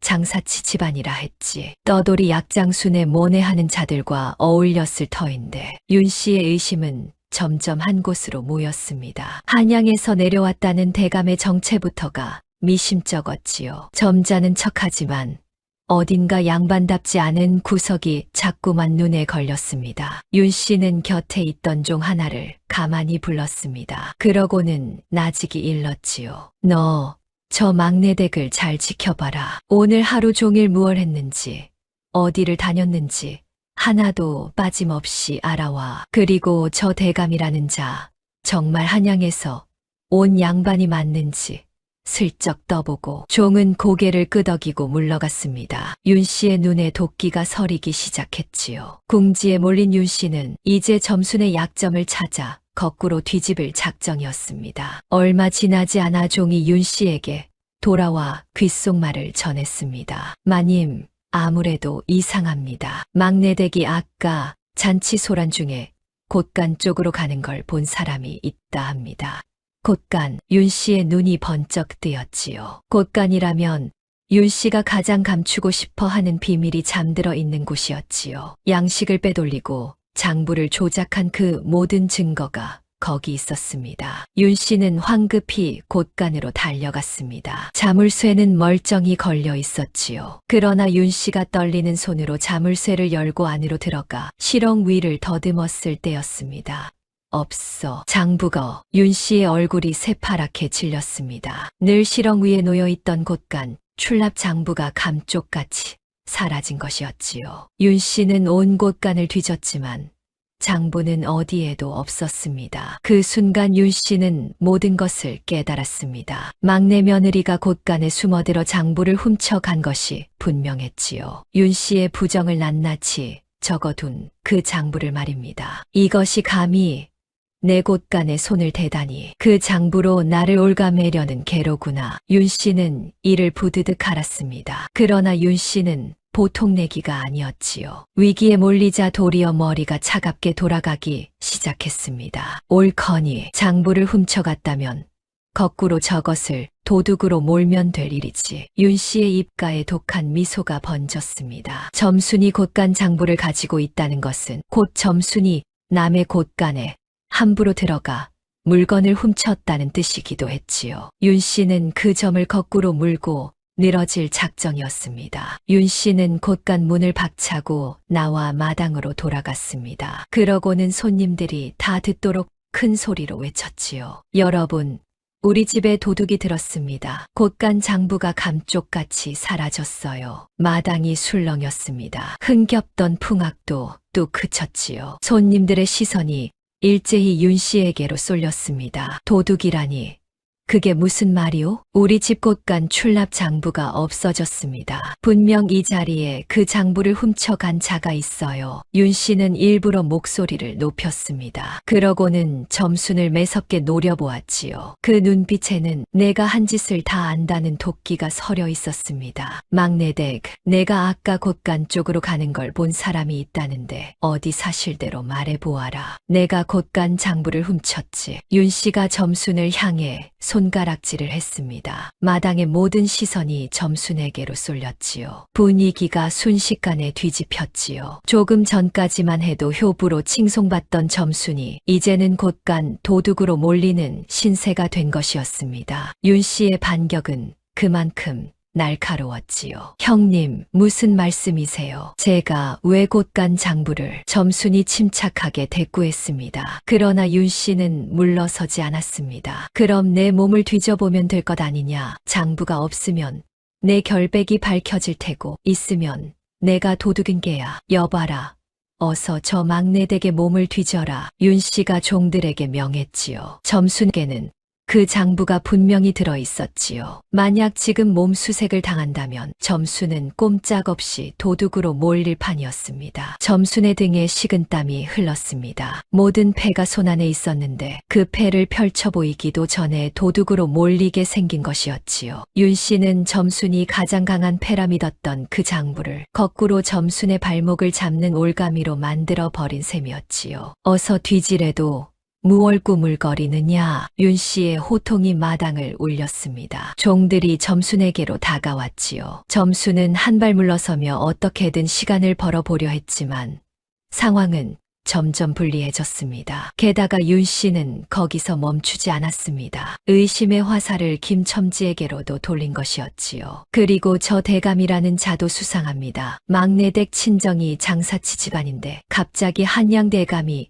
우리 집을 찾아오다니 이게 우연이겠습니까? 분명 막내댁과 한패일 겁니다. 윤 씨의 손가락이 이번에는 김첨지를 향했습니다. 손님들의 시선이 김첨지에게로도 쏠렸지요. 김첨지의 등에도 식은땀이 맺혔습니다. 가짜 행세가 들통날 위기였으니까요. 저자가 정말 한양 대감이 맞는지 어디 한번 따져봅시다. 한양 어느 가문이며 무슨 벼슬을 지냈는지 아는 양반이 있으면 물어보세요. 윤 씨의 반격은 거침이 없었습니다. 그러자 윤 씨의 오라비 윤판돌이 기다렸다는 듯 나섰지요. 누이의 편을 들어 점수를 따려는 속셈이었습니다. 옳소이다. 내 한양 물정을 좀 아는데 어디 한번 여쭤봅시다. 대감마님, 한양 어느 동네에 사시오? 그리고 요즘 한양 장안에서 가장 이름난 재상이 누구신지 아시오? 윤판돌의 질문에 마당이 조용해졌습니다. 만약 김첨지가 대답을 못하면 가짜 양반이라는 것이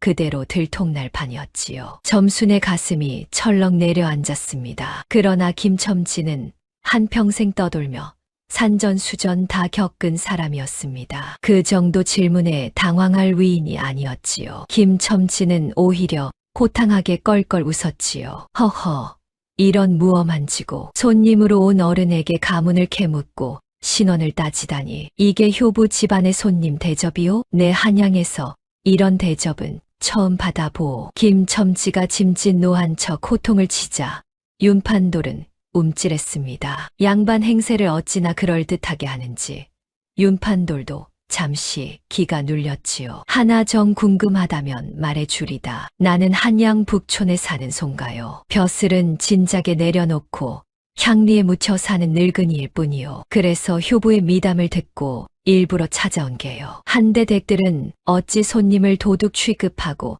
가짜 취급을 하시오? 내 효부 집안인 줄 알고 왔더니 이거 영딴판이구려. 김첨지가 도리어 큰 소리를 치며 자리를 박차고 일어서려 했습니다. 손님들이 술렁였지요. 한양 대감을 도둑 취급했다는 소문이 나면 정씨 가문의 체면이 말이 아닐 터였습니다. 아이고 대감마님 고정하시지요. 오라버니 손님께 무슨 결례예요. 윤 씨는 다급해졌습니다. 어떻게든 대감의 비위를 맞추면서도 점수는 도둑으로 몰아야 하는 진퇴양난에 빠진 것이었지요. 윤 씨의 머릿속이 어지러워졌습니다. 그러나 윤 씨는 점순만은 결코 놓아주지 않았습니다. 다시 점순에게로 화살을 겨누었지요. 대감마님 일은 제가 사과드리겠습니다. 하나 곳간 장부 도둑만은 그냥 넘길 수 없어요. 막내대 내 품을 어서 보이래도 윤 씨가 다시 종들을 다그쳤습니다. 종들이 점순에게로 바짝 다가섰지요. 점순은 품속의 장부를 의식하며 한 발 한 발 물러섰습니다. 그때 정대복이 철을 감싸며 앞을 막아섰습니다. 형수님, 이게 무슨 짓이오? 멀쩡한 사람을 도둑으로 몰다니, 증거도 없이 함부로 몸을 뒤지다니, 그런 법이 어디 있소? 증거, 곳간 장부가 사라진 게 증거지.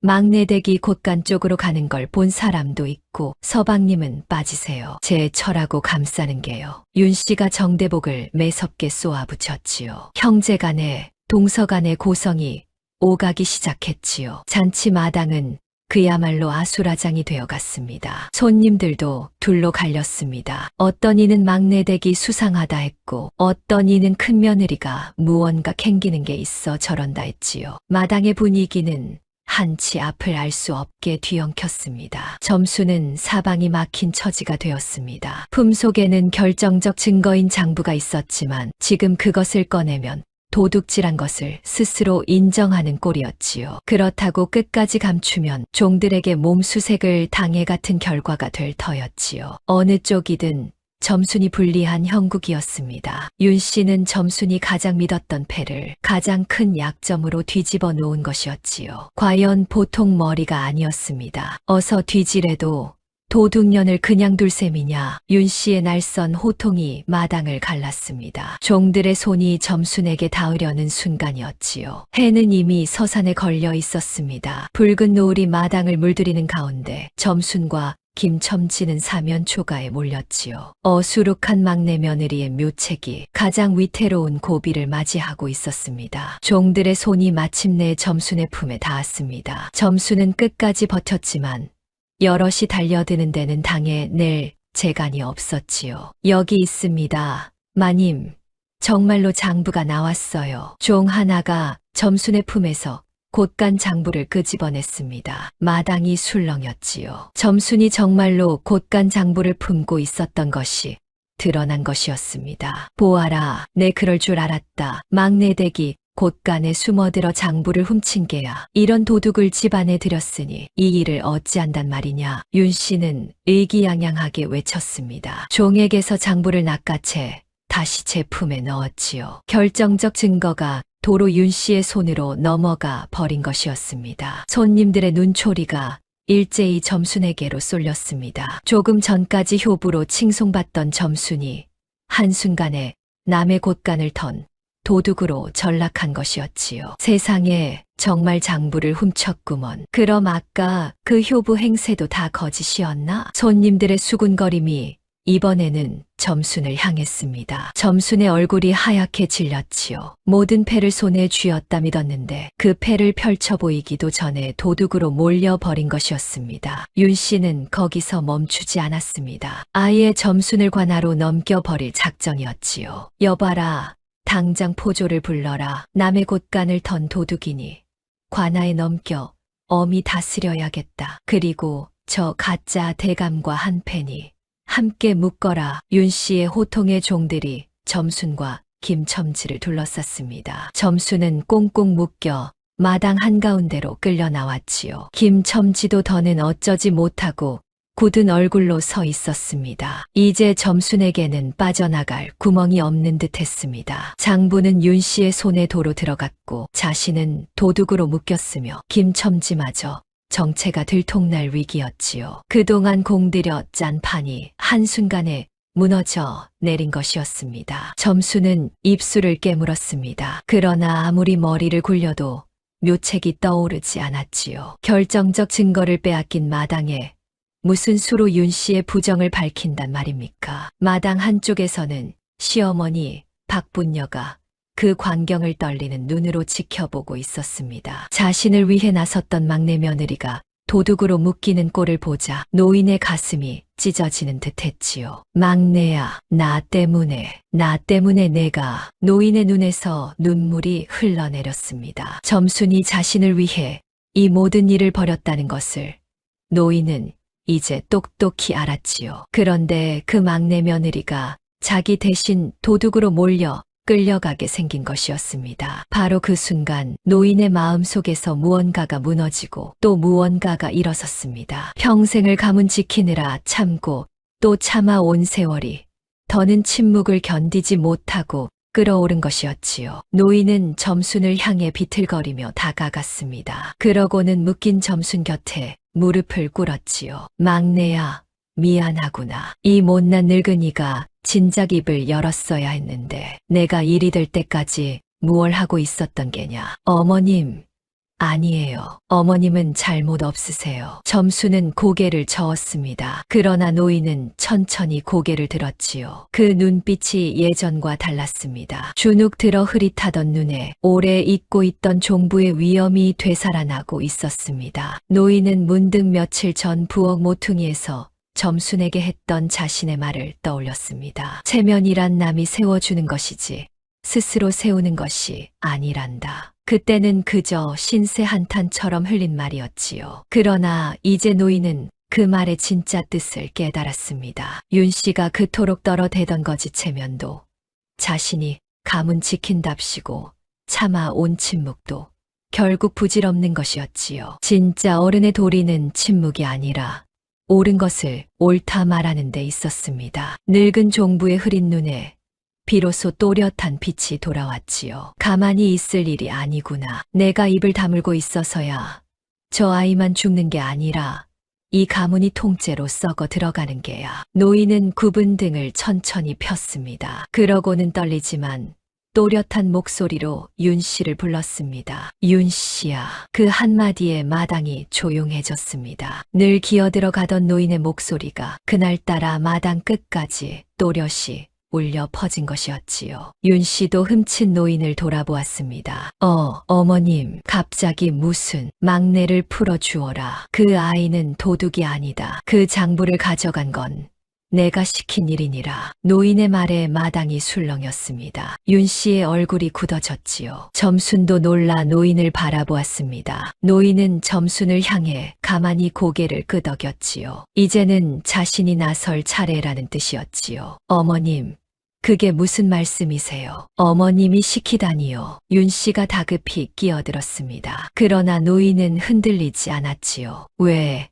내가 곳간 장부를 보자 한 게 그리 놀랍더냐. 그래, 나는 이 집의 종부다. 곳간 장부를 보는 게 어찌 도둑질이겠느냐. 도리어 그 장부에 무엇이 적혀 있는지 내 똑똑히 알고 있느니라. 노인의 눈이 윤 씨를 정면으로 응시했습니다. 윤 씨의 등에 식은땀이 흘렀지요. 그동안 무력하게만 보이던 시어머니가 사실은 모든 것을 알고 있었다는 것을 그제야 눈치챈 것이었습니다. 내가 곳간에서 양식을 빼돌려 친정으로 보낸 것도 장부를 고쳐 쓴 것도 내 다 알고 있었다. 다만 이 집안에 흉이 날까 두려워 입을 다물고 있었을 뿐이지. 한데 이제 보니 내 침묵이 도리어 너를 더 큰 죄로 몰아넣었구나. 노인의 목소리가 마당에 울려 퍼졌습니다. 손님들이 일제히 윤 씨를 돌아보았지요. 윤 씨의 얼굴이 새파랗게 질렸습니다. 곁에서 그 모든 것을 지켜보던 김첨지의 눈이 반짝였습니다. 이제야 판을 뒤집을 때가 왔다는 것을 알아챈 것이었지요. 문득 김첨지는 며칠 전 점순과 작전을 짜던 밤을 떠올렸습니다. 그때 점순이 했던 말이 귀에 선했지요. 첨지 어른, 윤 씨는 남의 눈을 누구보다 무서워하는 사람이에요. 그러니 결정적인 순간이 오기 전까지는 절대 패를 먼저 보이면 안 돼요. 윤 씨가 제 입으로 거짓을 다 쏟아내고 더는 물러설 데가 없을 때 바로 그때 진실을 들이미는 거예요. 그때는 그저 영악한 계책이려니 했습니다. 그런데 막상 일이 이렇게 굴러가고 보니 점순의 말이 한치도 틀리지 않았지요. 윤 씨는 궁지에 몰릴수록 더 큰 거짓을 쏟아냈고 이제 그 거짓이 제 발목을 칭칭 옭아매고 있었습니다. 허허, 그 댁따님 사람 보는 눈이 어쩌면 그리 매서운지. 김첨지는 속으로 감탄하며 점순에게 슬쩍 눈짓을 보냈습니다. 그동안 함께 짜둔 마지막 패를 펼칠 때가 온 것이었지요. 점순도 노인의 결심을 읽었습니다. 시어머니가 직접 나선 이상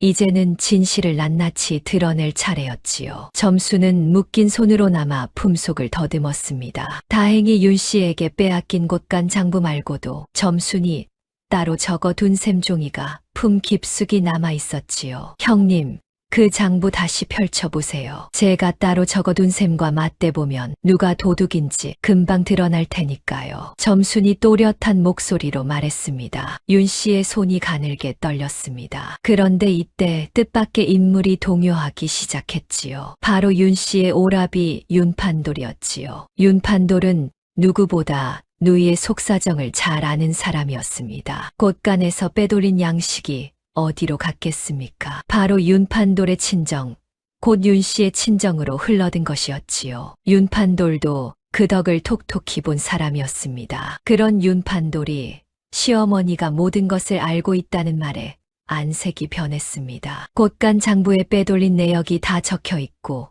막내 며느리가 따로 셈까지 해두었다면 자기까지 함께 엮일 판이었지요. 이거 큰일이로구나. 누이가 무너지면 나까지 휩쓸리겠어. 가만, 어찌해야 내가 빠져나갈 수 있을꼬. 윤판돌의 머릿속이 빠르게 돌아갔습니다. 의리보다 제 입속을 먼저 챙기는 자였지요. 윤판돌은 슬그머니 누이에게서 한 발 물러서기 시작했습니다. 한편 마당 한쪽에서는 정대복이 묶인 철을 향해 달려가려다 종들에게 제지당하고 있었습니다. 이 손 놓아라. 내 처는 도둑이 아니다.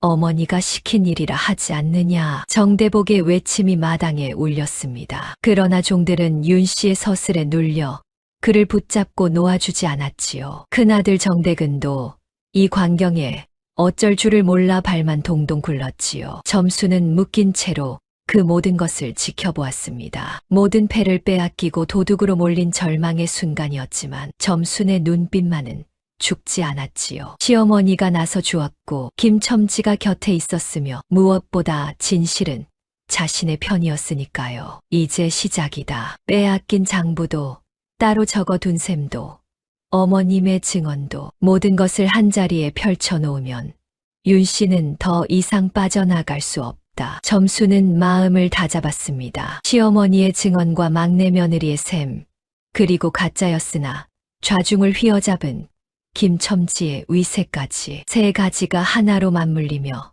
판세가 다시 뒤집히기 시작했습니다. 윤 씨는 그 분위기를 감지하고 발버둥을 쳤습니다. 어떻게든 막내 며느리의 입을 막으려 했지요.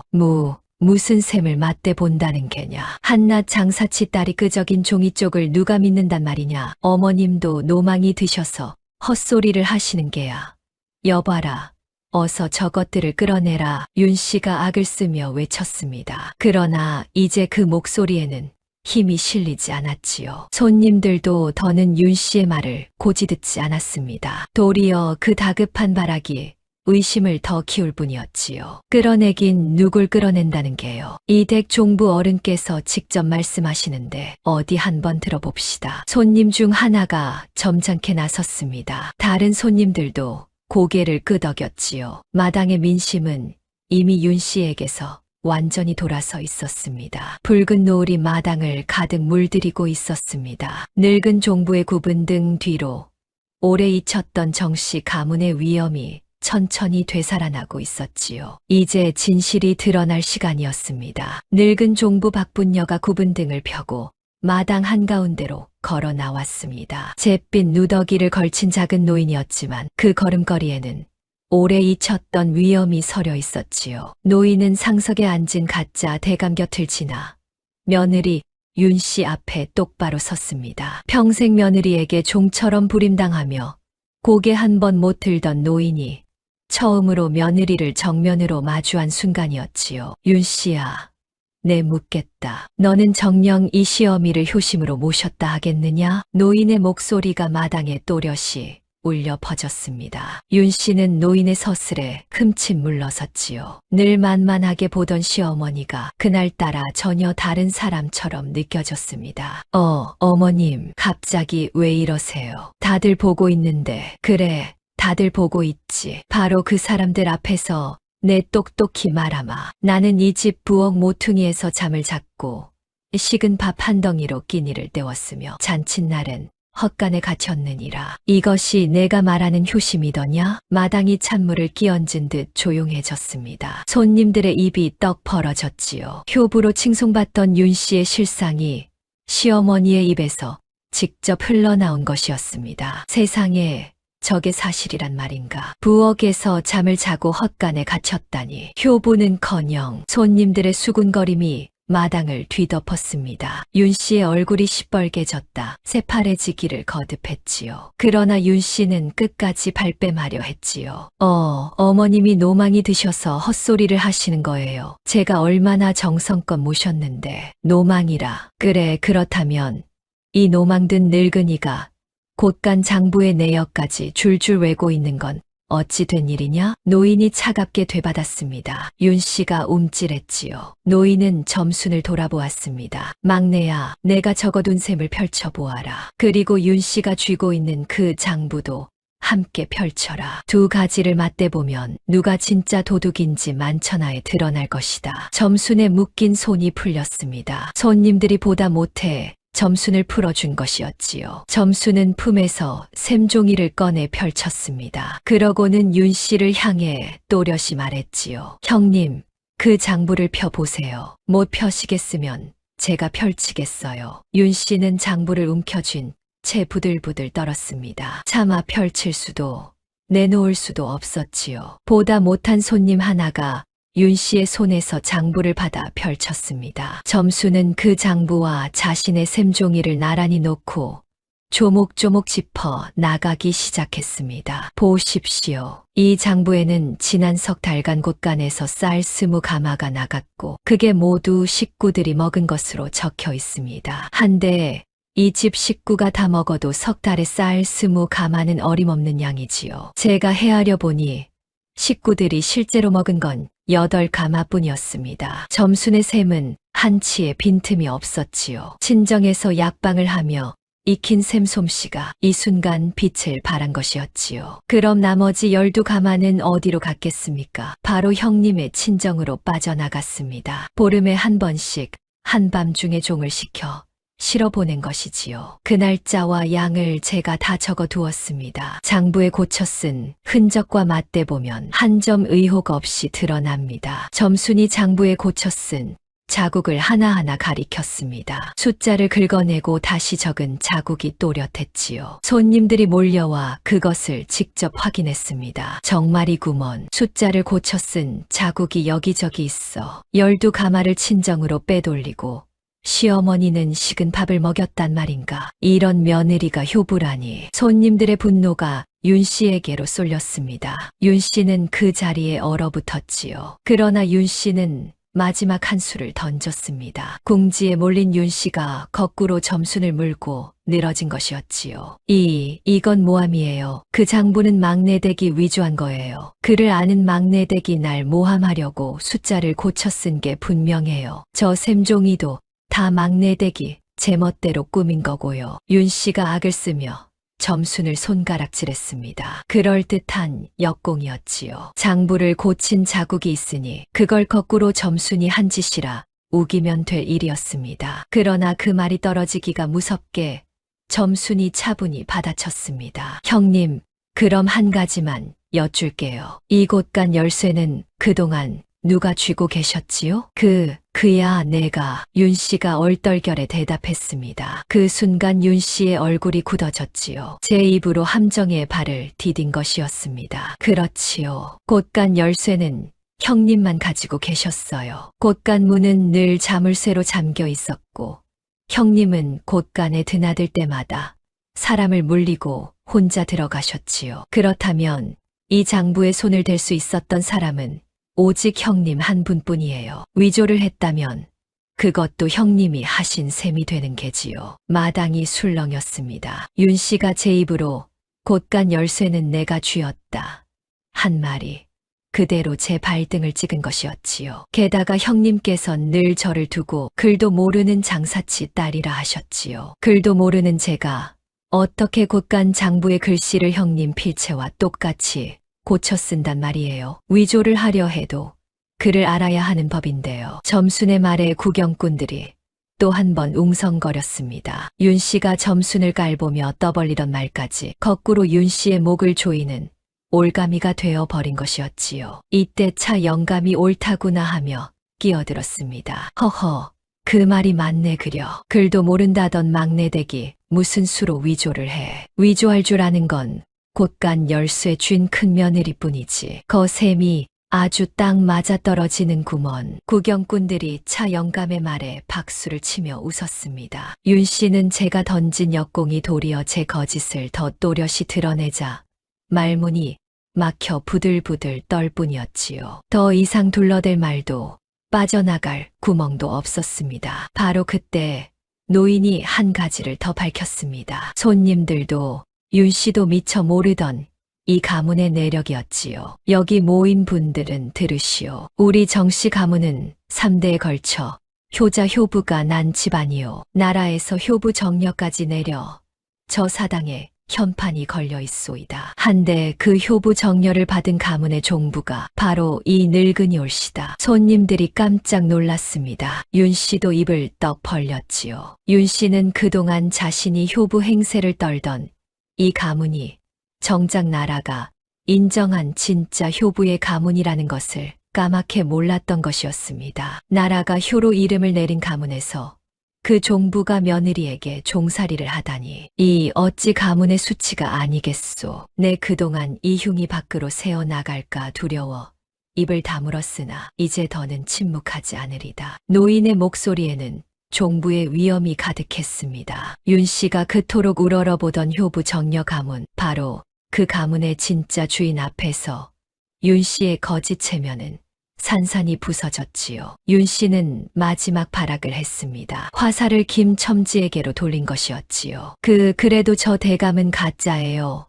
막내댁과 한패라고요. 가짜 양반을 들인 죄는 어쩔 거예요. 윤 씨가 김첨지를 손가락질했습니다. 모두의 시선이 김첨지에게로 쏠렸지요. 김첨지는 잠시 점순을 바라보더니 천천히 자리에서 일어났습니다. 그러고는 쓰고 있던 갓을 벗으며 호탕하게 웃었습니다. 허허, 옳소이다. 나는 한양 대감이 아니요. 그저 약을 팔며 천하를 떠도는 김가라는 늙은 약장수일 뿐이요. 좌중이 술렁였지요. 가짜 대감이 스스로 정체를 밝힌 것이었지요. 그러나 김첨지의 다음 말에 손님들은 도리어 숙연해졌습니다. 내 비록 미천한 약장수이나 이댁 막내 며느리의 효심에 감복하여 잠시 어른 행세를 했소이다. 늙은 종부 어른이 며느리에게 종살이하는 한을 이 늙은이가 풀어드리고자 함이었지. 가짜 양반을 들인 죄 달게 받으리다. 허나 내 거짓은 효를 위한 거짓이요. 저 큰 며느리의 거짓은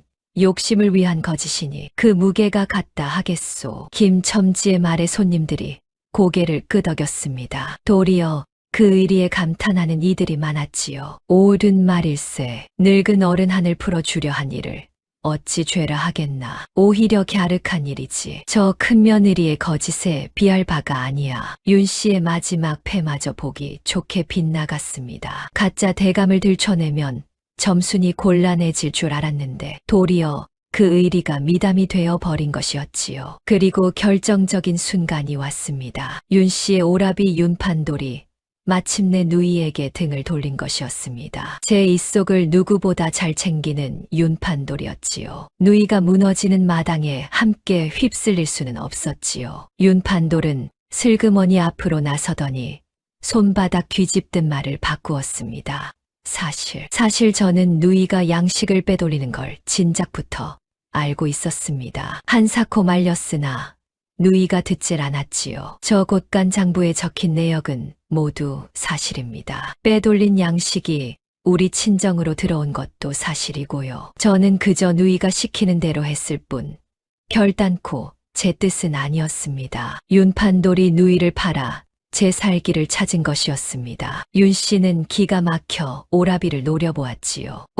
오라버니, 어찌 나를. 누이, 미안하오. 허나 사실은 사실이니 어쩌겠소. 윤판돌이 슬그머니 고개를 돌렸습니다. 가장 믿었던 오라비의 배신에 윤 씨는 그만 다리에 힘이 풀려 마당에 주저앉고 말았지요. 이제 윤 씨를 편들어 줄 사람은 아무도 없었습니다. 그동안 처에게 휘둘리기만 하던 큰아들 정대근이 비로소 앞으로 나섰습니다. 정대근은 어머니 앞에 털썩 무릎을 꿇었지요. 어머니, 이 불효자를 용서하십시오. 처가 어머니를 그리 모실 동안 자식된 도리로 한 번도 막아서지 못했습니다. 어머니의 고생을 두 눈으로 보면서도 모른 척한 죄, 죽어 마땅합니다. 정대근의 눈에서 눈물이 흘렀습니다. 노인은 그런 아들을 가만히 내려다보았지요. 평생 처에게 눌려 어미를 외면한 아들이었지만 그래도 제 자식이었습니다. 네, 죄가 작지 않다. 허나 이제라도 깨달았으니 되었다. 일어나거라. 노인의 목소리에는 어미의 자애가 묻어났습니다. 정대근은 흐느끼며 어머니의 손을 잡았지요. 이제 윤 씨의 처분이 남았습니다. 손님들 앞에서 노인은 종부의 권위로 며느리의 죄를 다스렸습니다. 윤 씨야, 너는 종부의 곳간 열쇠를 가로채 양식을 빼돌렸고 시어미를 종처럼 부렸으며 거짓 효부 행세로 온 고을을 속였다. 이 죄가 결코 가볍지 않다. 노인은 윤 씨에게서 곳간 열쇠를 거두었지요. 그러고는 단호히 일렀지요. 오늘부로 곳간 살림에서 손을 떼라. 빼돌린 양식은 낱낱이 셈하여 곳간에 도로 채워 넣어라. 그리고 한동안 친정에 가 머물며 내 잘못을 깊이 뉘우치고 오너라. 종부로서 며느리에게 내리는 마지막 명이니라. 윤 씨는 고개를 들지 못했습니다. 비단옷에 은비녀를 꽂은 큰 며느리가 마당에 주저앉아 흐느낄 뿐이었지요. 그토록 떨어대던 체면은 온데간데 없이 사라지고 남은 것은 거짓이 드러난 자의 부끄러움 뿐이었습니다. 마침내 노인은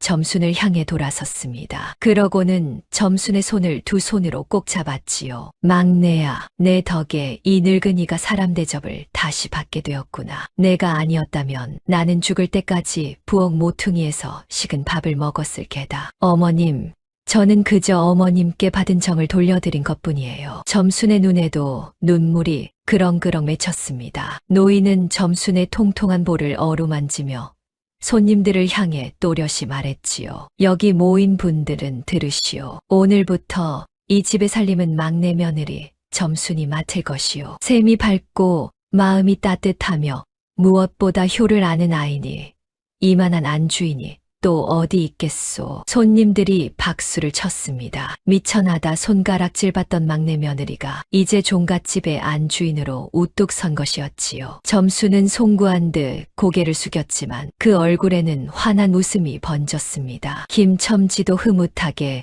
그 광경을 바라보았습니다. 박 주부 어른께 지는 예를 그 따님에게 톡톡히 갚은 셈이었지요. 점수는 김첨지에게 깊이 고개를 숙여 고마움을 전했습니다. 김첨지는 약초보찜을 다시 둘러매며 너스레와 함께 길을 떠났지요. 허허, 이 늙은이는 또 약을 팔러 가야겠소. 다들 무병장수하시구려. 세월이 흘렀습니다. 정씨 종갓집에는 다시 웃음꽃이 피었지요. 부엌 모퉁이에서 식은 밥을 먹던 늙은 종부는 이제 양지바른 대청마루 상석에 앉아 따뜻한 진지를 받았습니다. 굽은 등을 펴고 갈라진 손에는 따뜻한 약차 한 잔이 들려 있었습니다. 점수는 그런 시어머니 곁에서 손수 끓인 약차를 올렸습니다. 친정에서 익힌 약재 다루는 솜씨로 노인의 몸을 보하는 차를 정성껏 달인 것이었지요. 어머님, 이 차 드시면 몸이 한결 편안해지실 거예요. 천천히 드세요. 오냐,